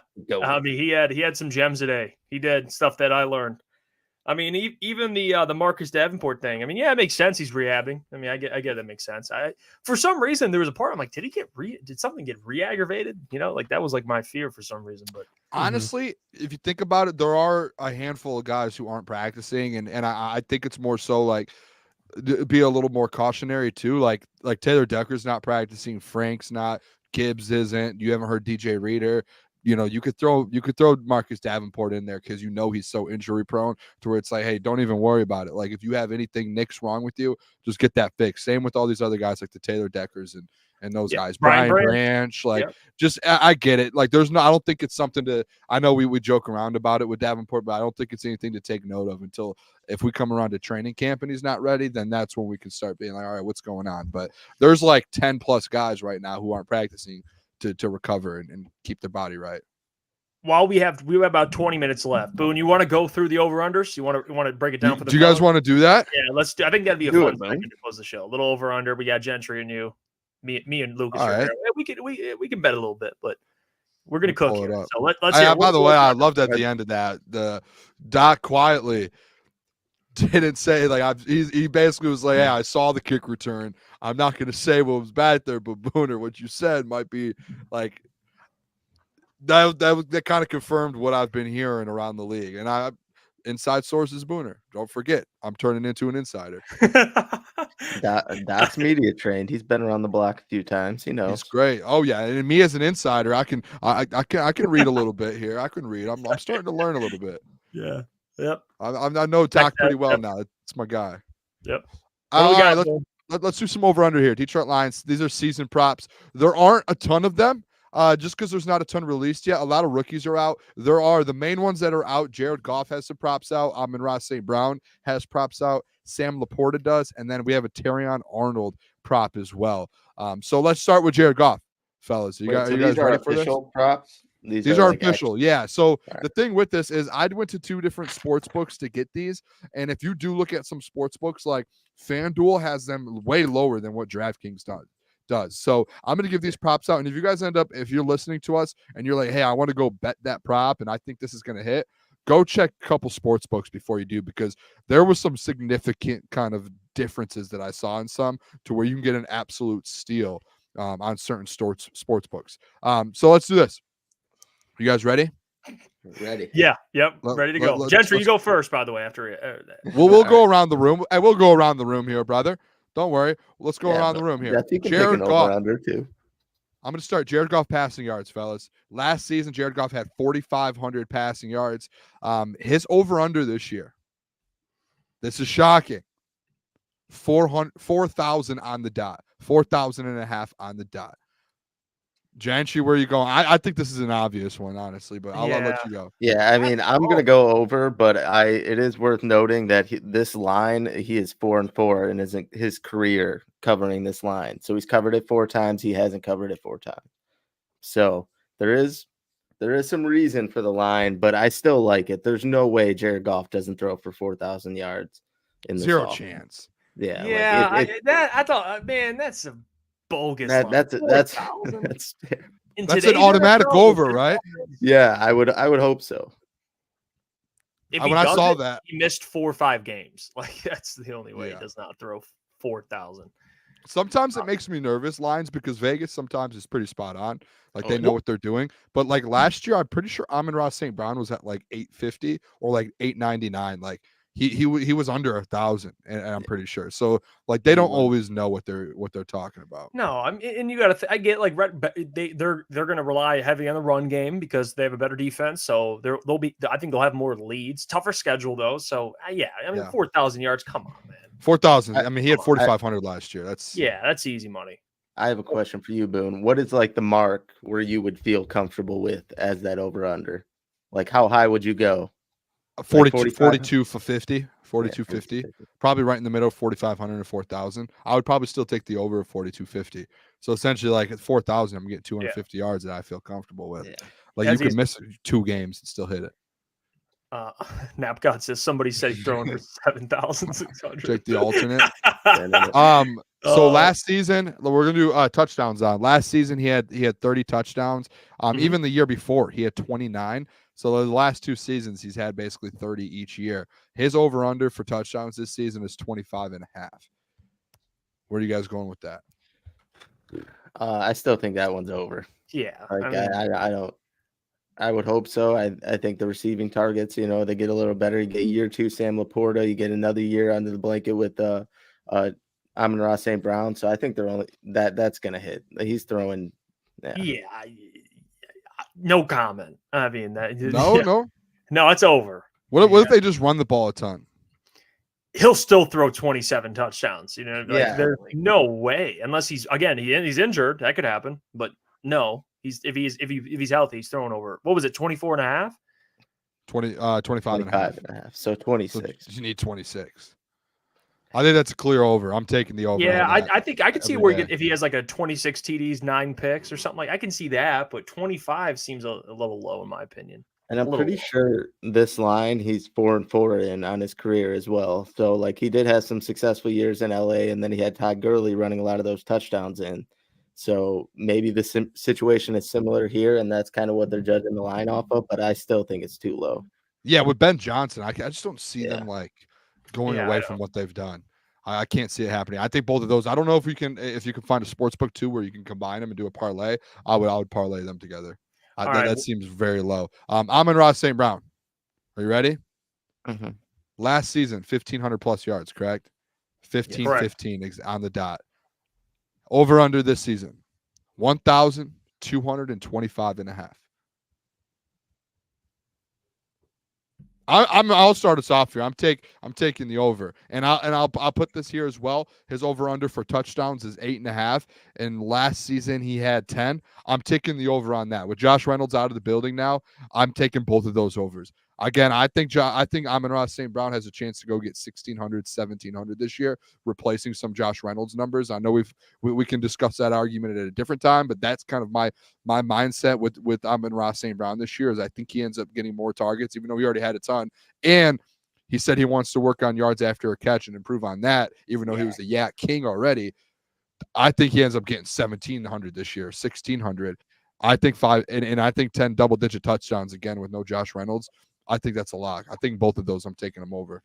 Yeah, I'm going to keep it short and sweet. I think both of those go over. I think the departure of Josh Reynolds is only going to help Amon-Ra's case as far as receiving yards and touchdowns go. I think he's going to be more of a target in the red zone this year, even though the running backs and really the Lions have been great in that zone. I think Amon-Ra gets 9 touchdowns. And like you said, Booner, this line for his yards jumped to like 300 yards from last year. So it's kind of insane, but he's going massive over. jump. Yeah. I'm going to go over. I think he gets about 1,400 yards, 1,500 yards. That's where I'm going to go. So I think over. I don't think it gets under 1,200 unless he's, again, injured. But if he's healthy, he's getting 14 at the minimum, 13, 14 at the minimum. So he's over going on touchdowns as well. What was it at? 8.5. 8.5. So Yeah. 9. Yeah. About a touchdown every 2 games, roughly. Yeah, he had 10 last year. Yeah. I can was say with Josh Reynolds. More confident in the yards. But what about you, Kotze? Did you hear the over-under line? Did you hear the line? The over-under for touchdowns was 8.5. Yep. Yes. Yeah, I think that's where Josh Reynolds' touchdown production, that's going to be split between him and Laporta, because Reynolds was a big factor, especially on like 3rd and 4th and goals for Jared Goff. And I think that, to what we were talking about earlier, Goff relies on those guys that are in the spots whenever he needs them to be, and that's Laporta and St. Brown. So I think he's probably going to get 10, 11 touchdowns. And then what was the over-under for yardage? 12.25. Oh, over. Yeah, I think he'll be over. Again, another 13, 14, 1,500 yard. All-pro type season. Doesn't mean he's going to get it just because there could be a couple other wide receivers going off this year, but he'll definitely have a caliber type of season. This one's interesting. Tight end, Sam Laporta. His over-under last season, he ended the season with 889 yards. His over-under going into this season is 800.5, right on the dot, 800 yards. I'm going to jump the gun on this one. Out of any of these bets that you have listed, I would feel the most confident in taking this one. Really? Yeah, I think, 800 yards for Sam Laporta. I think the chemistry you saw between him and Goff, it's only going to grow, obviously, going into year 2. And I just think 800 yards is way too low. I think this will go over. I don't think he's going to beat it by a drastic margin. I don't think he's going to beat it by 300 yards or anything like that. But I think this one for sure is hitting. The one I'm most confident in is the 4,000 passing yards. That one I think is the easiest. This one I would go over, but I can see 850. I'm a little more. I'll go over, but like Gentry said, I don't think it's going to be 200-300. What Tyler said here, you need 47 yards per game, and that's not counting the games he does go crazy and get more. So, yeah. I mean, there was points last year, especially in the Saints game, where it was just. There would be a drive and Sam Laporta would get 3 catches. And if he does that just every game, like to your point, 3 catches, you could easily get 47 yards. So Sam Laporta, I know there's a lot of mouths to feed, but they're going to make sure that he's one of the constant guys that's always getting fed. Yeah. Yeah, I'm going to go over too. There are people who think that there's a potential of he still gets his, but he doesn't go out there and get that 1,000 and increase. But you would have to take this over. I would think, I wish I could. I just tried to, and you can't. I would love to parlay the Jared Goff 400,000 or 4,000 and Sam Laporta 800 and see, and take some type of plus money. It'd probably be plus 150, plus 200. I would take that all day. That would be my biggest bet of the NFL season, honestly. I think both of those hit. You would need something for that not to hit. That'd be last one here. The defensive side of the ball. This is the only defensive player that has a prop right now. I wish we had an Aiden Hutchinson sack line, but I just cannot. If someone has a sports book that has defensive lines, there's some, but Aiden Hutchinson was not in it. I would love to get that, but the one that we do have right now on the defensive side of the ball is Terrion Arnold. They have his interception line. It is over under 2.5 interceptions. The over is plus 120. I'm interested to see what you guys think, because the interceptions aren't easy to get in the NFL. 3 for a rookie. Who led the league last year in interceptions? Deron Bland. He had, I want to say 7, and 6 of them were pick sixes or something. That was such a. Stone up there too from the Ravens. I think he had 7. I think he's a safety. Geno Stone had 7. Jesse Bates had 6. Yeah, my bad. Rasul Douglas had 5. Yeah, people sleep on. Yeah, I'm gonna go. He ends with 2. I think two picks. I'm gonna go. I think it's easy to say 2 just because he's a rookie corner, but then you think there's 2 rookie quarterbacks inside this division, and then you look around. Okay, you got Anthony Richardson. There's going to be a lot of situations where there's going to be inexperienced quarterbacks playing Terrion, and I'm sure they'd rather go Terrion's way first try than Carlton Davis. So there's a lot of room for him to make plays. Ooh. I'm gonna go over. I think it is possible. You know what? You're right. I didn't even think about that because if you have Carlton, they're probably going to throw the ball at him to test him. Yeah, they're going to test the rookie. I'm going to go over. I think I'll go 3. I'll go 3 at least. I think he gets 3. I can see that. Yeah, I'm going to go with the over here too, just for the value. I mean, it's plus odds at 2.5 for all the reasons Lucas said. You face a couple rookie quarterbacks a couple times. So I don't know. And they obviously will be shifting away from throwing the ball from Carlton Davis and testing Terrion, like you said. So I like it at 3. I don't think it's any more than that. I think if he gets it, it will be 3.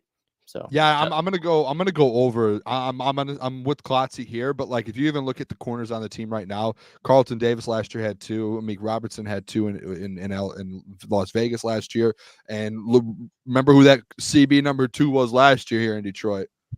Jerry Jacobs. Guess how many he had? He had some 3. games.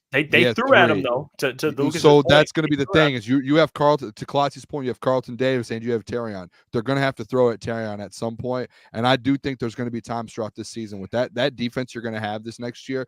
Like Brian Branch is going to be dominating it. Like you're going to have to. These guys are going to have chances at a lot of turnovers, and I think Terrion is going to be a guy who takes advantage of that. I think he gets 3. I'll stick it with that. I'll take the over. I bet he gets one on Will Levis, Boone. He's gonna get one on Will Levis. I'm fine with that. I'm a Detroit. I'm a Heart. I'm fine with that too. Josh Allen he's got a. I bet he does get one against Josh Allen. I'll say that. So I can see the Lions kind of beating the brakes off the Bills if they start early on, and Josh is just chucking shit. Yeah, has to. Right, carry on. Yeah, throw into that stacked wide receiver core. Booner loves if anyone has any Detroit Lions lines or finds any more, just shoot me a message on Twitter. I would love to know some more here. Well, let's get to mailbag. We've got about 6 minutes left, and there's a couple questions that we already have. So we'll start with suspenseful habits. He says, mailbag, do you think a cap hit of $20-25 million of JMO is capable if he shows out the next couple of years? I'm not a huge fan of this hypothetical because can the man just get 800 yards? Let's just baby steps. Okay. 20-25 million. I don't even want to, that's way too, because we got a lot of guys you got to re-sign. So I'm going to refrain from answering that question. I know that's terrible, but I don't know how you answer it without even seeing JMO. Do you remember Aiden Hutchinson the other day, which in the media, like, hey, this is a lose-lose answer for me. Like, that's what this is. That's all. Like, yeah, you say, yeah, okay, well, then he hasn't done anything. He hasn't shown anything. You say, no, he needs to show me something. And people are, oh, you don't trust in JMO? Like, it's such a lose-lose. But I'm not right. As of right now, I'm not even going to think about the $20-25 million for Jameson Williams. Like, I need to see something first. And if you don't see anything out of him the next 2 years where he's worth that, guess what? You have the draft, and you draft wide receivers on rookie deals, just like you did with him. Yeah. I mean, even if he shows out, you still got to wait the 2 years, and you kind of got to see where your team's at cap wise. So yeah, it's way too early to kind of judge something like that. Yeah, I can't say if he's capable. He's got to go out and show out before that. So I don't know. All right, let's get to the next question. Ed O'Neill, this is mailbag. Will the crew talk about Chris Sims from Pro Football Talk? Goff hater. Top quarterback ranking heading into the season. Pretty shocking what he did. What was Goff ranked? I don't know. That's literally the last football show I will ever turn on in my life. Chris Sims and Mike Florio, I'd rather watch paint dry. That's the last thing I'd ever tune into if I want to be informed about the game of football. Every one of their takes is so fucking biased. Did you guys see the shout out to, and Gentry, you might have watched the show. But part of my take did their quarterback rankings, and obviously they just do it as a joke and they joke around. They just like completely left Daniel Jones off for fun. Like they're like, we don't even want Daniel Jones on our list. And they put Jared Goff 6 overall just because they're like, he's our friend. Like we have to do, like, the list is, if you haven't seen the list, it's hilarious. Yeah, I haven't seen Chris Sims. I would love to have Sims on. I think he'd be a controversial guest, but in terms of actually tuning into his content, with all due respect, Sims, I would never. I just can't. Where did he have Goff? I'm confused. I don't even want to know. That's where they are in my mind. Like, I'd rather not get that information. Florio probably, well, Goff, I don't think you received the proper backlash in that NFC Championship game that Jared Goff deserved. I hear all the hype about it, but this guy, he's just a top 15 quarterback. I would love to just see Mike Florio just get bitch slapped and just watch his reaction. Just watch his reaction. I could sleep for all the rest of my life if I just saw that happen. Just to watch him just see his reaction. He's an Italian. That's Italian. But yeah, he's. I don't know about that one. I kind of tend to agree with you, Lucas. I'm not gonna lie to you. All right, let's keep it moving. Keitho, mailbag. Can we get some flat bill snapbacks for merch in multiple colors? I wouldn't mind Tigers, orange, Alliance blue. Keitho, you know what? You're right. We'll get snapbacks up on the store. We're actually coming out with a design very, very soon. Maybe having something to do with Terran Arnold. So stay tuned for that. New stuff coming to the shop very, very soon. Shout out to Roman, by the way. He is I mean, we say this all the time, but there's not legend, I can't man. put into words how valuable he is. Yeah. He is just so awesome, man. Like I sent him the idea we talked about, and he already knew the idea. It's like what do you call that? Where you're like lockstep mentally without even saying anything. That's just what he is right now. Like intuition. Same wavelength. Yeah, it's like the same wavelength, man. Shout out to him. Ed O'Neill, he had him 10th, and his video explaining it was great. Well, it's actually not as egregious as I thought. When the comment came through, I thought they had him like 15th. So yeah, I'm 10. I mean, we had him at like 8, 7. So he had Jordan Love like 13th. I saw. The only problem I have is he has Dak Prescott 8. So that's the problem I have. He had Goff 10. Yeah. I mean, Sims' quarterback list probably wouldn't be that egregious just because he was a former NFL quarterback, but Florio will never see the light of day from him. Never. He's buried himself so far beneath the earth as far as sports take go. There's no hope. Zach says, sounds like you're just hating on people more successful than you. Hey, I love Lewis Riddick. I love a bunch of guys. Florio is not one of them. Yeah, it's not our flavor. All right. And I'll listen to him. I don't care. Just because you guys don't like him doesn't mean some of us don't. I'll listen to him. Hey, we're all entitled to our opinion. We are. I just don't have a fine. Are you serious? Are you being serious? No, I mean, like, if he has a respectable opinion, I'm not just like, I'm not the type of person who's just like, if I hear one bad thing, I'm going to be like, I'll never listen to him again. That seems what this conversation is. So many. Like, you can, like, there are people who, well, obviously he has some bad ones, but that doesn't mean he'll never have a bad take, or have a good take. I heard him on the Pat McAfee show last week. He had a good take, and I thought it was a good conversation. The moment when you have to plead for help for your credibility to social media is when you know that you are struggling to find a solid take consistently. When he's like fighting. Remember, it was probably a couple months ago, but Mike Florio lost his mind. He's like, I have great guests. I have great credibility. Just having a little temper tantrum. It's like, all right, dude. Like, you don't see Colin Cowherd doing that. You don't see Joe Klatt doing that. You don't see Lewis. There's levels to this, and Mike Florio makes not good then. Where his level is. Yeah, he's back in the Booner vault. I indulge. It's very important that you watch others in the same space as you. I don't hate I don't really hate much at all, but I don't prefer Mike Florio's takes. I don't go out of my way to seek out Mike Florio's opinion. That's just my opinion. I watch a ton of people that I'd enjoy watching, but not one of them is Mike Florio. I'm gonna be honest with you. I do not tune into Mike Florio. But hey, as long as he's getting money, good for him. Yeah. All right, we'll end the show here. I appreciate you guys so much, man. Shout out to Doc for joining the program on a great Wednesday. We'll be back tomorrow. By the way, King Horse, Rich Eisen, absolute go. Yeah. Absolute go. Yeah, there's so many great people out there. Is that approved by you guys? Can I listen to Rich Eisen? Is that okay? I was about to say, Jeff has a lot of goats. He said Joe Klatt was his goat. Rich Eisen is I just want to make sure from the fellas. Joe Klatt. Joe you can watch whoever you want, Boone. Yeah, you watch whoever you want. I don't. If you think Mike Florio is good, go watch him. No, I don't really care about Mike Florio. He can do whatever he wants. Oh, I heard him. I honestly, I heard him as a guest on the McAfee last week, and he had something good that he said, and I was like, oh, Like I remember everything. Not a good. I don't ever go ooh, what was Mike Florio saying this morning about the line? I really don't care. I just think for as connected that he is, it's just some of the stuff that comes out of his mouth. I'm like, dude, what are we talking about? I mean, it's just obvious he's a guy that just wants clicks. Like that's all it is. So I'm not gonna sit there and be like, I'm not gonna put my panties in a bunch over him because it's obvious. Like now, if he was being dead serious on all this, it's obvious that he just is really good at getting people to click on his articles. Like that's all it is. Yeah, and he does the job because you guys all hate him. So he's done his job. I'm not gonna hate on another man's pockets. Hey, do your thing. I just not my flavor. I'm not going on my way to watch my Florida. But hey, we appreciate you guys for going out of your way to watch us. All right, we're live every single weekday, 8 p.m. to 10 p.m. Continue. We're only. What? Just a saying. Just a saying. Yeah, we can confirm he does not. Just making sure. Yeah, Jed, what was that, Jeb? You can confirm. Oh. No. You. I said you confirm that bro, you do not. That's what you can confirm. No, not me. Not me. I can confirm. No panties are being worn. That's your business, not mine. The way you said it, you're like, I can confirm. Trust me. That's a whole nother thing. All right, we'll get out of here. Love you guys, man. Appreciate you guys so much. Don't forget, hit the like button and subscribe and tell a friend about our show because we're trying to grow. We're about 3,000 away from 10K. And get your merch, officialctsports.com. Until tomorrow, we'll catch you guys. Stay blessed out there. Deuces.